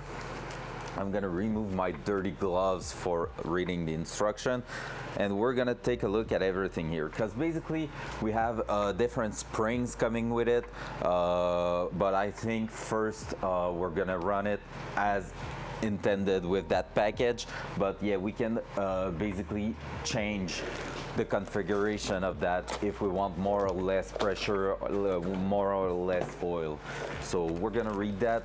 It's funny that they package their actual instruction to make sure they are not getting oily or anything. So yeah, just gonna read also here. So if your crank sprocket does not have the oil pump drive gear built in, slide this item onto the crank. So we already did that. This is that one here basically. And wipe the surface, the mating surface on the front of the block. So that here and on the other side. Slide the, then set the pump in place over the crank snoot. You may have to twist the oil pump gear teeth so that they align with the teeth of the crank sprocket. Or separate oil pump. No gasket or other sealant should be used between the pump and the block surface. Torque spec. The only thing we're going to use actually is those spacers, because these ones allow to the. We're gonna try that first, but I think the oil pump is going to interfere with the double roller, so we're gonna have to space it out. No, I've lost some rings. That's why they were packaged like that. This oil pump uses two different O-rings depending on the design of the pickup tube that's installed to the pump. If the tube looks like either design inferior one or, okay, that's good. Oh, okay, it's just for that, so the instructions are not even that clear over here. It's not even really how to install or anything. We're gonna unpackage that. I broke a nail. Oh well. So if you didn't know, This is an oil pump. So basically what that does is that it is pushing through your engine some oil. That's as simple as that. And basically what we're gonna be doing here is take a look at how this works. This is going like that. This piece is actually really nice compared to the OEM one. I don't know if I still have it, but basically this here, that hole, this is where the pressure is getting out. So the pressure is entering the block here. So this is going to be like that. And here, this is your pickup tube. So we're gonna have a tube going inside the oil pan. So basically, there will be no oil going through your engine if that was not on there. So this is just a metal gear spinning around, creating pressure and releasing it through the block here, which allows every oil gallery to spray oil in every vital part of your engine. So this is really great. This is like a really cool unit. And yeah, the only thing I need to also look at, and I'm gonna read everything in the book because of that, is that sometimes you have to pack them, they say, basically use Vaseline or something like that to actually build some pressure from the start, because anything, and that's true for absolutely every fluid pump, they hate sucking air. They cannot basically build pressure if they are full of air, and so usually what you're trying to do is to already fill them, prime them with something else, just to allow them to build pressure straight away and create that vacuum that's gonna basically start to push oil through everything. And a petrol-based stuff like Vaseline can be used to basically pre-packed the oil pump, and so on the first start it's gonna create pressure right away. Because one of the big thing, if you didn't know, that can happen when starting an engine for the first time is no oil pressure getting built up. And what we're going to do for that, usually with the Altec ECU, you can just disable the ignition and the fuel pump, so that there is no fuel getting sprayed inside the engine, and from there you can just crank it until you see oil pressure getting built up. Now that this is said, if you're cranking, and nothing's happening, no oil pressure is getting built up, you can actually damage bearings before even starting it for the first time. Right now, this is why we are using the assembly lube. This is why we are basically trying to make everything. So the assembly lube's gonna stay in there longer than engine oil, and that means while cranking on the first time, it's gonna be protected for longer, but that doesn't mean we can crank forever. So we really need to make sure everything is spot on with that. Okay, if you are using an aftermarket double roller timing chain, be sure to place any supplied spacer between the pump and the block. Yes. I was to say I wanted to just throw that in place, just see if we need that. Do I need to remove? No, I don't.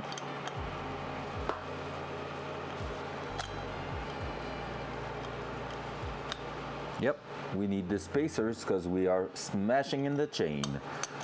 Perfect. That's answered. So we're gonna need those spacers for sure.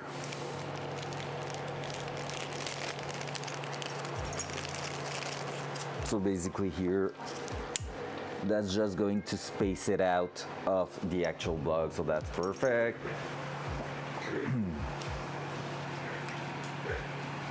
Most aftermarket oil pumps do not require spacer, as they are designed with the thickness of a double roller chain in mind. But not that one, and that means I haven't ordered the proper one. Number part is 231-4500, and I think it's 01 for the double roller to be taken in account straight in there, but we have the spacer, so we're all fine. And yeah, so that was mailing, and the other one is mail gear. Mail gear, that is basically Oh, it is mailing. It's the same logo and everything. It's but they wrote mail gear because basically this is the gear component. This is more the pump and stuff. Is it really the same thing or is it a knockoff? No, I think it's yeah. It's the same thing since 1946 and everything. Same packaging. So basically, we have a mailing pump with a mailing dual roller. So that's pretty cool. While most pumps self-align properly to the block, LS7 oil pumps must be held flush and no more than 0.04 of an inch above the oil pan rail at the bottom of the oil block. No protrusion below the rail is acceptable. Straight edge. Okay, no. One aftermarket high-performance parts manufacturer you should have a look at for your supplies. That's adds increase flow capability and reduce oil temperature. This model also has an interchangeable pressure relief spring. When needed, the stiffer spring can be installed to afford about 5 psi of additional oil pressure, which is great for high performance engines, especially those running wider than stock bearing clearances, which is our case. So that's why the highest flow and highest pressure, because the highest clearances between our bearings on the connecting rod and the crankshaft journal will actually reduce the oil pressure, because if you have more clearance, you have more oil getting sprayed out, which means less pressure in the overall system. So this is helping with that also. So this is pretty cool. Now, we do have spring, we do have quite a bunch of parts. We're gonna take a look.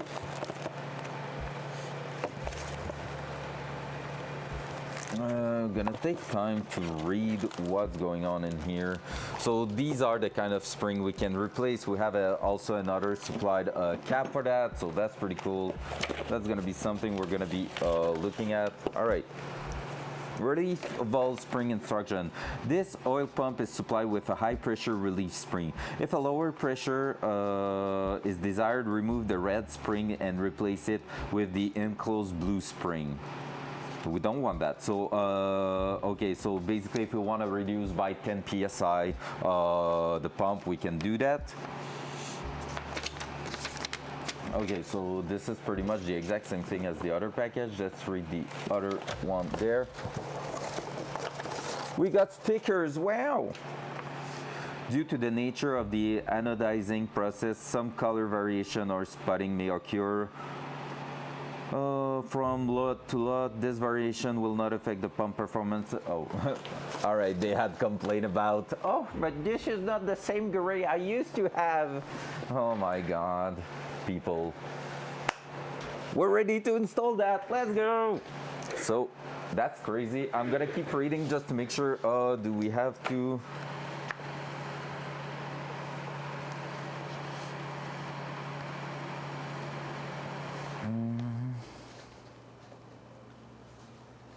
Okay, if your oil pump has its space for, okay, so this one can actually, oh, okay, yeah, I get it. That one can actually have both pickup tubes in there, so that's cool. Now I just want to take,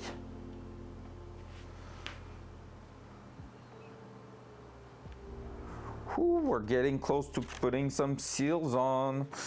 All right, I just want to make sure, is there any procedure to actually prepare that oil? Because I know there's that I want to know.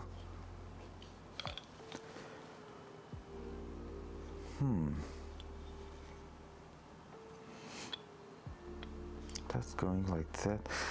Because I think there is actually some people having trouble with the first start because they didn't do a procedure there. I'm gonna hope the bug's gonna tell me, but before going for the first startup, we're gonna take a look at this for sure.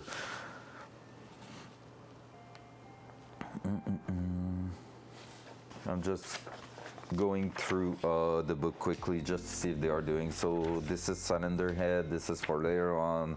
We're not looking at that right now. They are putting sensors.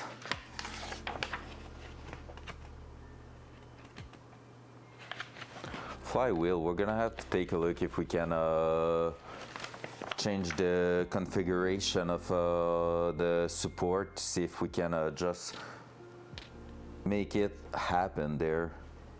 That will be cool to install it right on spot. Yeah, we're getting close to having something looking great. Aha! The extra cautious reader may consider priming the engine oil galleries by attaching a pump to this port in the front driver's side of the engine. This can be as simple as a hand-operated pump so long as you have the fitting with the correct threads. Depending on your underhood configuration, this may be easier to do before installing the engine into your vehicles. Okay, yeah, so that's through that plug here that you can actually pre-prime the pump, pretty much. So we won't have to actually, I'm gonna take a double check at that later on, but yeah, seems like we're gonna be good. All right, well, let's keep going, guys. That's sick. Let's find the bolts for that because we will need it. So do I have the actual I didn't keep the actual oil pump in here. It's probably in the other thing over there. All right, what is this? No idea. Real block cover, that's not us right now. Block sensors, not right now. Who are you? Headers, not right now. Starter motor, not right now.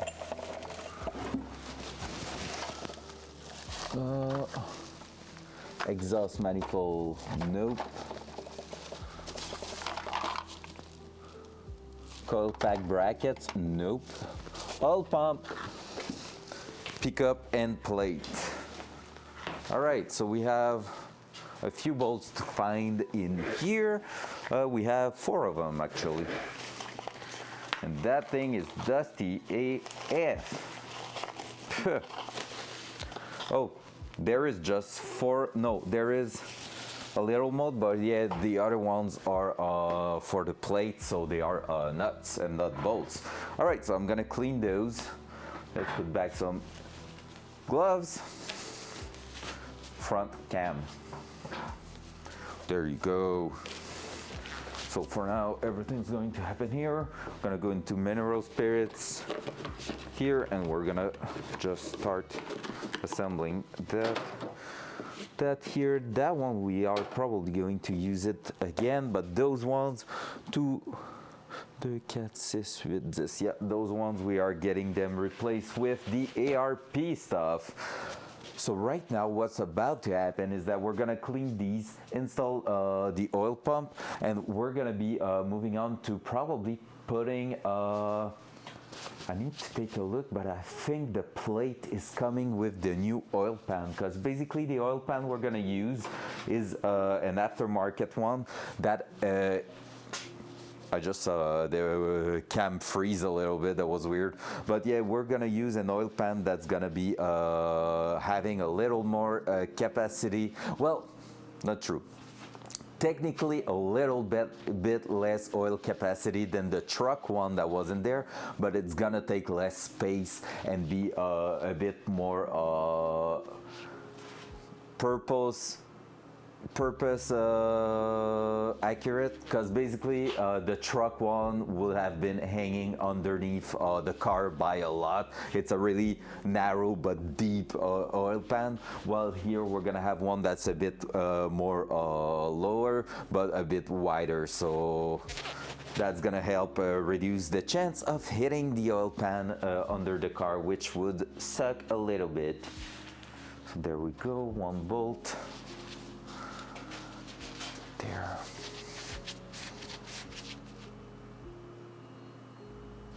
I thought I was hearing something outside. I think someone is cutting stuff. Yeah, not really a good time. Actually, happened to me last winter.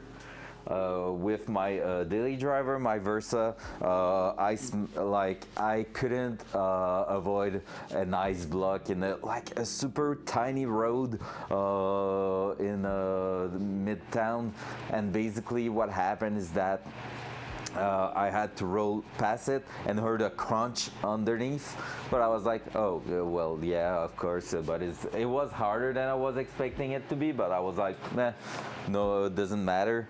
And what happened is that I was going to give a lesson to my student, and when I finished my lesson, I took the car and started to go on the highway, and I was just like, it's been 2 minutes. I was driving and just saw the oil levels light turning on, and I was like, oh my fucking god, no, no, no, no, no, no. But the next exit was like 5 kilometers later, so I keep going, went out. Is the cam lagging? Am I crazy? I saw the cam lag a few times, but yeah, basically went out and went to like I'm losing my words. I went to a place where they had engine oil and basic convenience store, so that's where I went, and then I picked up a gallon of engine oil, start dropping it, look underneath, and I just saw it come straight through, and I was like, fuck. But I didn't blow the engine actually on my Dodge Avenger on a railroad track once. Because of a pothole next to the track. Oh, what? That's crazy. Mine, I did that, and we needed the car, so I was like, fuck it, we cannot lose that car right now. So when I realized there was no damage to the engine was still running good, what I did is I pushed the car, I had it towed to my place, get the car inside the garage here. I had no hoist at that moment, by the way, so I lifted the front, unscrew the entire oil pan, bring it out, clean it really well, use the MIG welder, just spot weld it to make sure the hole was fixed, because the metal around it was really neat, like it wasn't rusty or anything that much, like just surface rust, but nothing big. So I just welded it, tested it, everything was good. The next like an hour or two later, I was putting it back with brand new gasket maker, screwing that in place, torquing it, leaving it overnight, and next morning I was pouring oil in it and it was back on the road. That's my kind of stories. I love doing that so much, even though I hate having my car getting fucked up, but yeah, dual side. All right, let's put that little engine together, oil pump going in. So we're gonna be using that, making sure we screw those in place. So let's actually do that.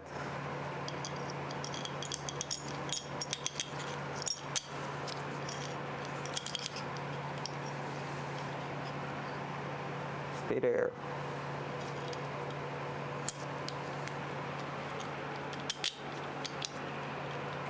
The bolts are horrible compared to the rest.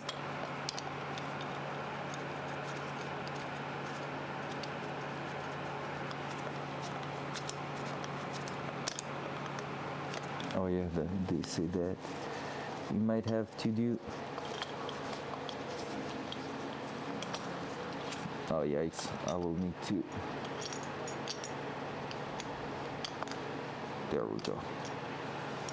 That makes more sense. Now let's just start these so we can still push back the pump a little bit, and then let's start the two other one by doing so, and then catching that one right there. Easy.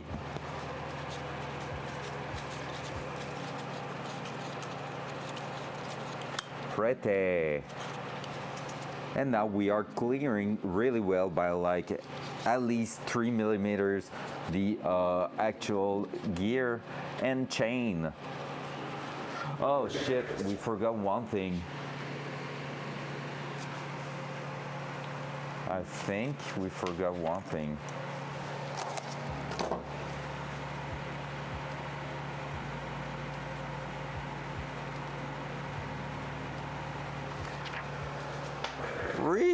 We're gonna get that out. We forgot to put the actual plastic thing at the back there. It's worth buying a kit if you're not about to install, to install everything from that set kit, right?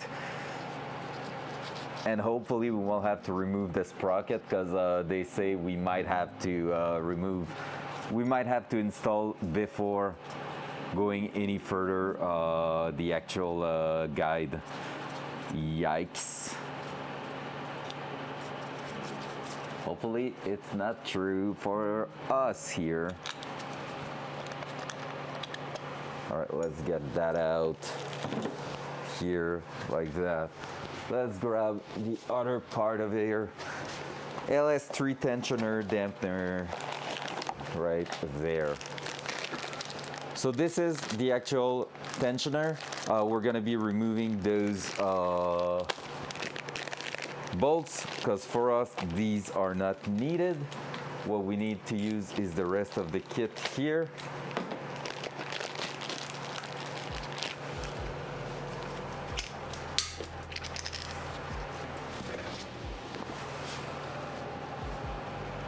So this is where this is going.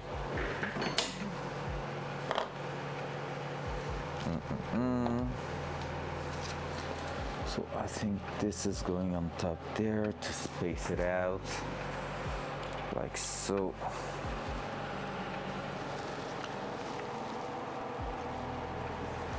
Now I need to push out that thing, or is it going like that actually?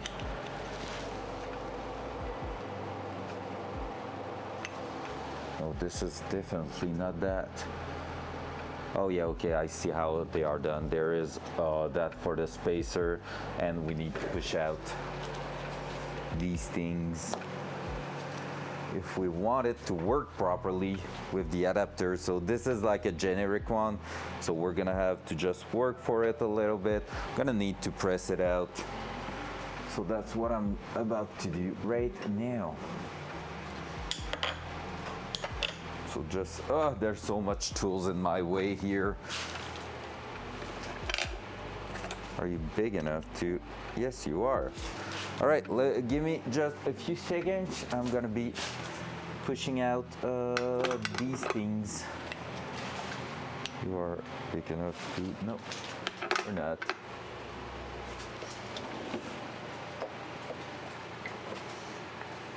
You are. So basically what I'm about to do is front cam. Hey. Front cam. Front cam. Thank you. So I'm gonna use that to just press here. I'm gonna use a smaller socket to press that. We're gonna remove the metal bushing at the center here because this is what we need to do to get that to fit in there. And basically we're gonna have our roller ready. So you won't see me here. I can actually turn that. So the only thing this part is doing actually, if you wanna know, is just holding, not even tension, just preventing the chain from getting loose on the sides. So I'm gonna be in the vice grip over here. I'm just going to throw that in there, opening that up quite wide because we're gonna need something super wide, and basically pushing that through. So let's get that.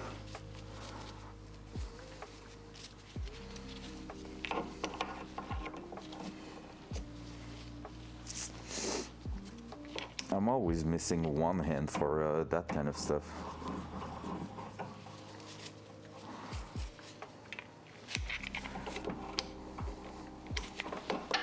Oi. Could have used a smaller a socket that's less long than that too.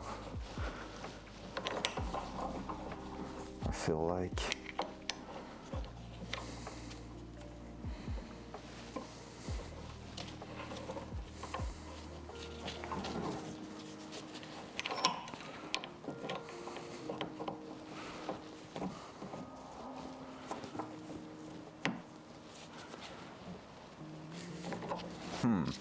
Yeah, I think a socket that's a little bit less long is gonna help me there. Or, wait, I might 300 IQ that with this. Yep. So what I'm gonna use is that socket here that's gonna be pushing that, but also being a guide. So I won't have to focus on it as much.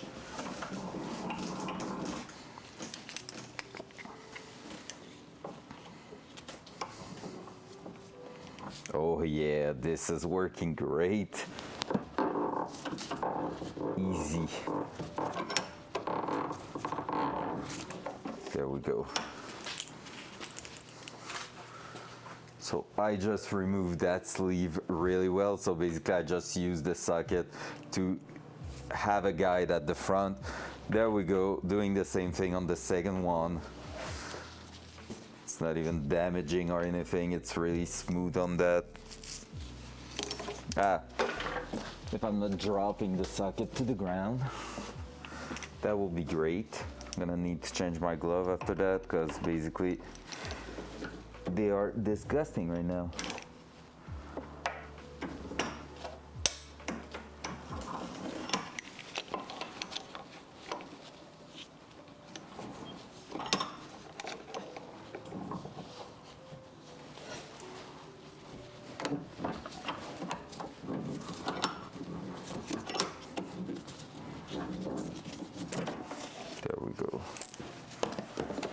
All right, bye. Oh no, I don't want to question myself later on if that was a part for that or not. So I need to get it. All right, there we go. Phew. Cool. Well, thank you, little thing here. That was great to use. You like that. Work really, really well. Now we have that is empty. Like I said, I'm gonna switch my glove again just because I felt that it was a bit nasty. I'm gonna clean that actually first. Oh yeah! Badass stuff. That's the next boss I need to kill. Well, no, not true. I need to kill all of them, so not true at all. Just need all of them. Yep, it is. It is really filthy. Once the engine's gonna be done, I'm gonna be basically cleaning everything to make sure there's no like $1,000 laying around everywhere. Don't worry. Boop. Because right now that's the problem. We are getting a lot of parts, but we don't have everything to install them. The actual table at the back there is gonna get better because we're gonna have a lot of them empty by the end of that engine rebuild, because most of the boxes over there are for engines, are engine parts, so that's gonna help a lot. But yeah, right now it's there's towels everywhere, there's stuff on the ground. It's like, it's really bad. It's really, really bad. It's just hard to even move around, so that says a lot. There we go. Now let's throw that in here. And I will be tempted to actually oil that thing, because this is also chain related. So I think I'm gonna just dip that into the oil that we had, the engine oil, and make sure it is. I'm gonna make sure also I'm not throwing oil in my coffee. Thank you. There we go. So that should sit right on top here, pretty much.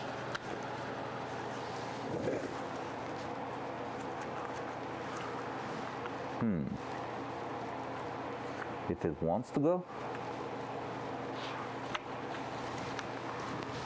All right, tell me I didn't have to press that first,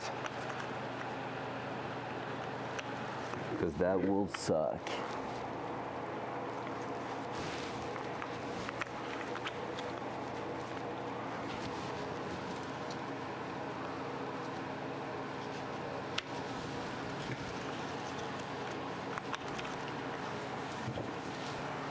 because I really think that this is sitting right there, and then the bolt is going to sit there. So yeah, that makes sense. Let's do that. Let's do this. Let's try to fit that on top here.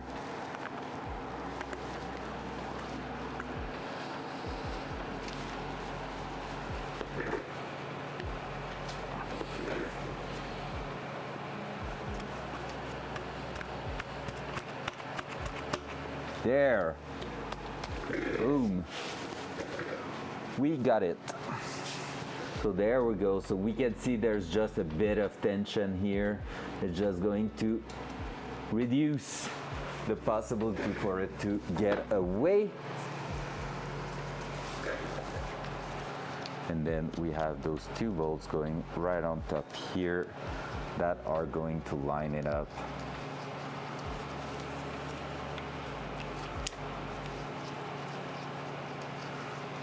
We're going to torque them to the same amount we torqued the previous one, which is 24. No, that was 15, those ones.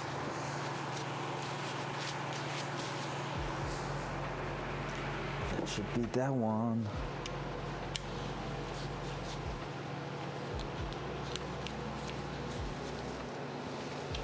There.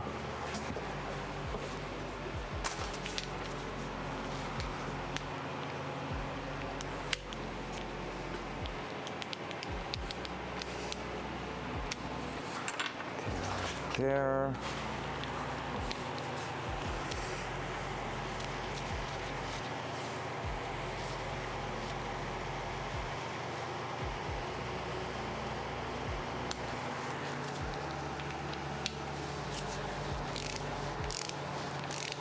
Lining that up.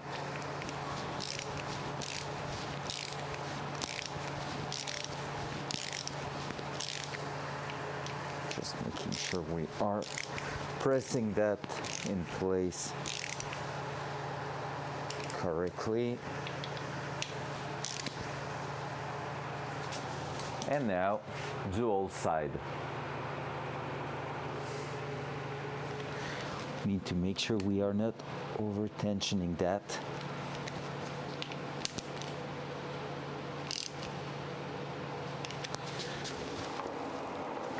Because the thing I'm the most afraid of is to over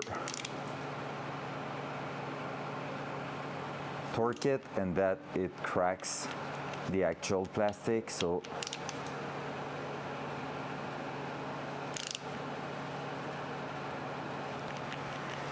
that feels decent, because I don't think it's mentioned anywhere in that kit.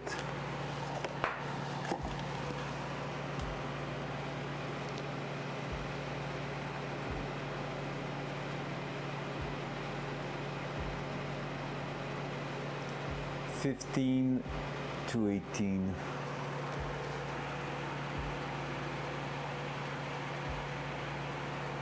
Yep, this is what we need to do.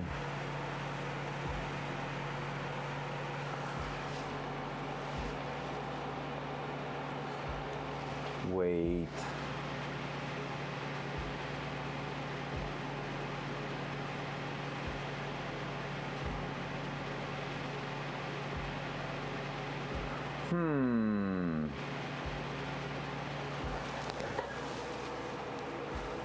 Feel like that might be in the other way around. But this seems to be right at the same time.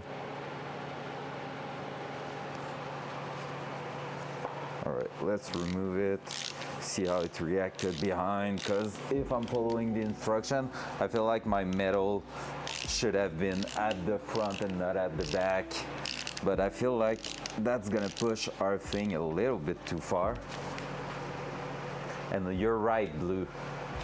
We have success right now because it's filthy.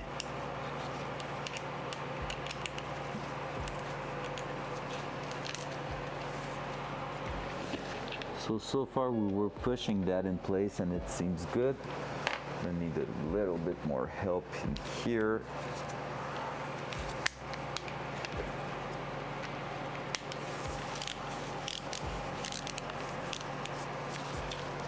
Just reminds me of the memes of boys living in that, and it's just like a mattress on the ground and a TV on the corner, and thinks everything's fine, and we're like, yep, everything is fine. All right, is there any way I can take that out? I'm not sure. I'm gonna try with a pick or something, but I'm not sure this is getting out easily. To have you could maybe do the job. Oh yeah, we will actually be able to get that out.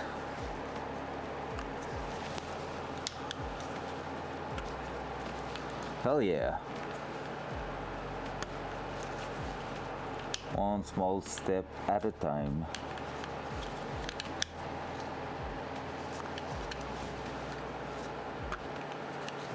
Hell yeah, brother. There we go. Exactly what I tried to prevent. So we're gonna be cleaning that again.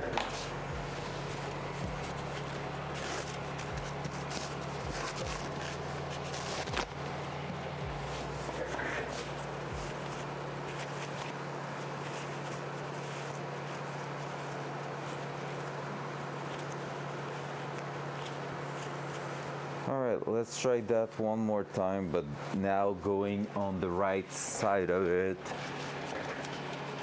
So the way they are talking on the, the way they written that on the paper is that this should go this way instead. Yeah, that's a bit more flush. That makes sense. All right. Gonna do it like the instruction says, you know? And that is going on top like this. They were saying and place the if applicable. So if we need that, but we don't actually, we can just push that right there. These bolts can go right there. We don't need the aluminum spacer. Perfect.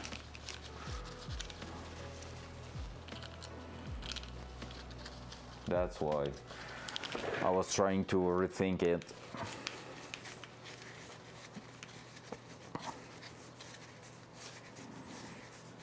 There we go, and now we're gonna be able to torque that to that 18 feet-pounds.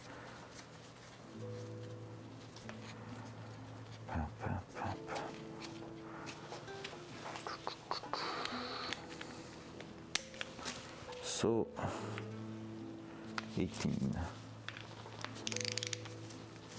That will be easier if I was actually perfect. Huh.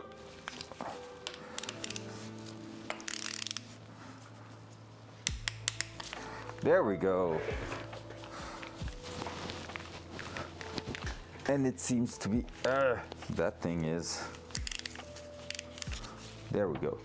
So it seems to be lining up even more with the chain. So basically what that prevents is nothing really crazy, but it's just that when you're going high RPM on that kind of engine, what can happen is that chain bouncing around like this, and bouncing towards the outside is not that bad, but it's the fact that it's starting to flop in and out that can cause damage and wear. So this is helping with that. So it's just a precaution. Basically it was like the adapter plus that was $80, and I feel like knowing that this is what keeps your valves and piston in a good timing and not hitting each other, that was totally worth it. So I'm really happy with that. I'm gonna try to turn the engine back. No, I won't be able to.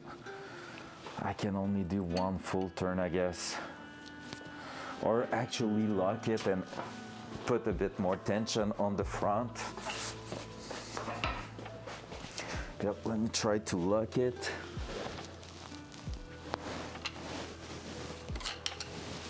So that I will actually be able to torque it more and then go back. There we go.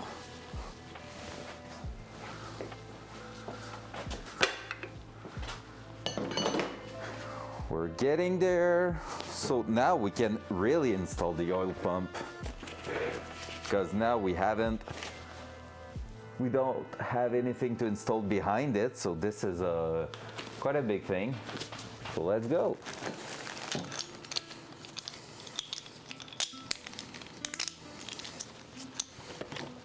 Nailed it. So that.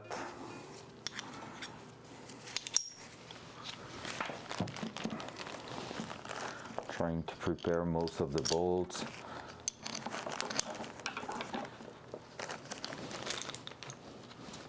Remove some airs. There we go. This is great. Now the only thing we're missing pretty much, and we were to skip that also before, is to clean that surface here. Making sure it's all clean and dust free.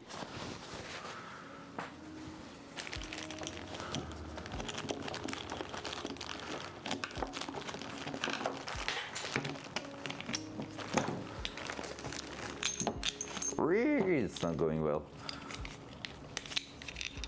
I feel like I was doing better the first time. There we go. All right, so now all we need to do is throw that in here, like so, like so. The teeth are not lining up, so we're gonna have to, first of all, that.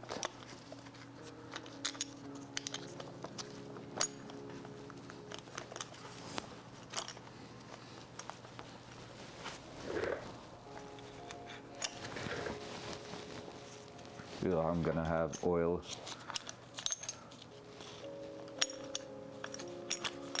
There we go.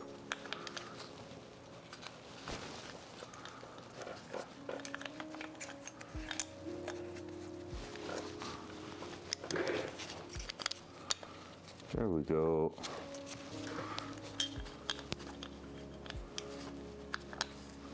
And there we go. Boom. Now we're doing great.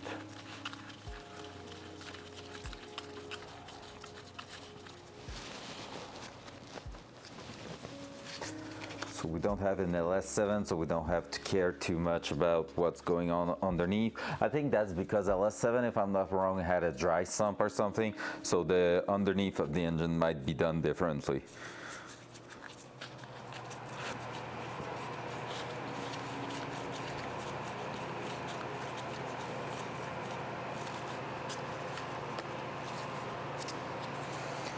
There we go. So what are the next steps?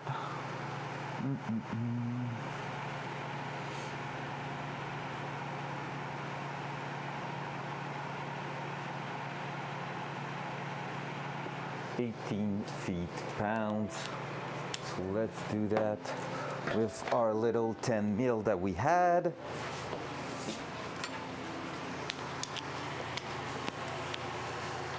We are already at 18.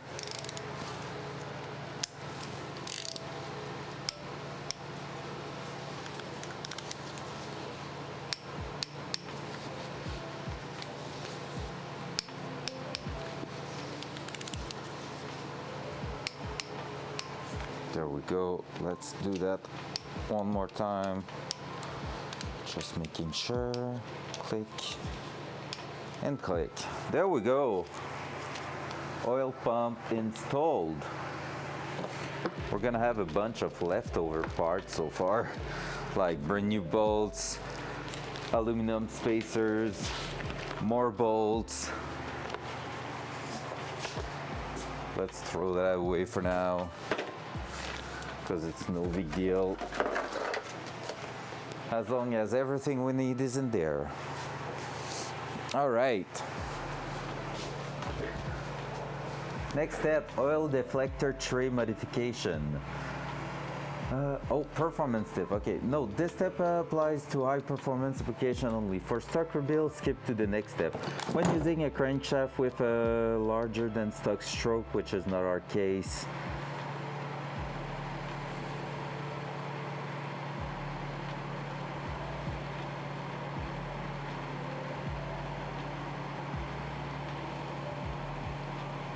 Okay, fair. I mean, we can try it, but we should be able to just go straight to the other step. So we're gonna be spinning the engine. Ow, that thing is really getting annoying. Upside down. There we go. Boom. So what we need to check is the tray that's going on top here that's gonna be covering that. So let me throw you in here. So basically what happened is that we're gonna have a plate going on top of these bolts that is going to avoid to prevent the oil from going straight back into the oil pan, and so yeah, having a different pattern in there and everything. So I'm gonna check if I had one included with my oil pan, because I'm not sure if I do or not.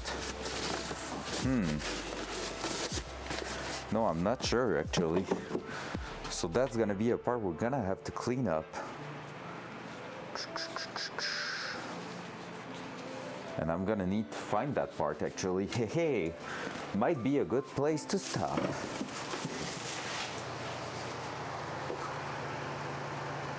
Oh shit! Oh shit! Yo, you've been grinding, Blue. Front cam.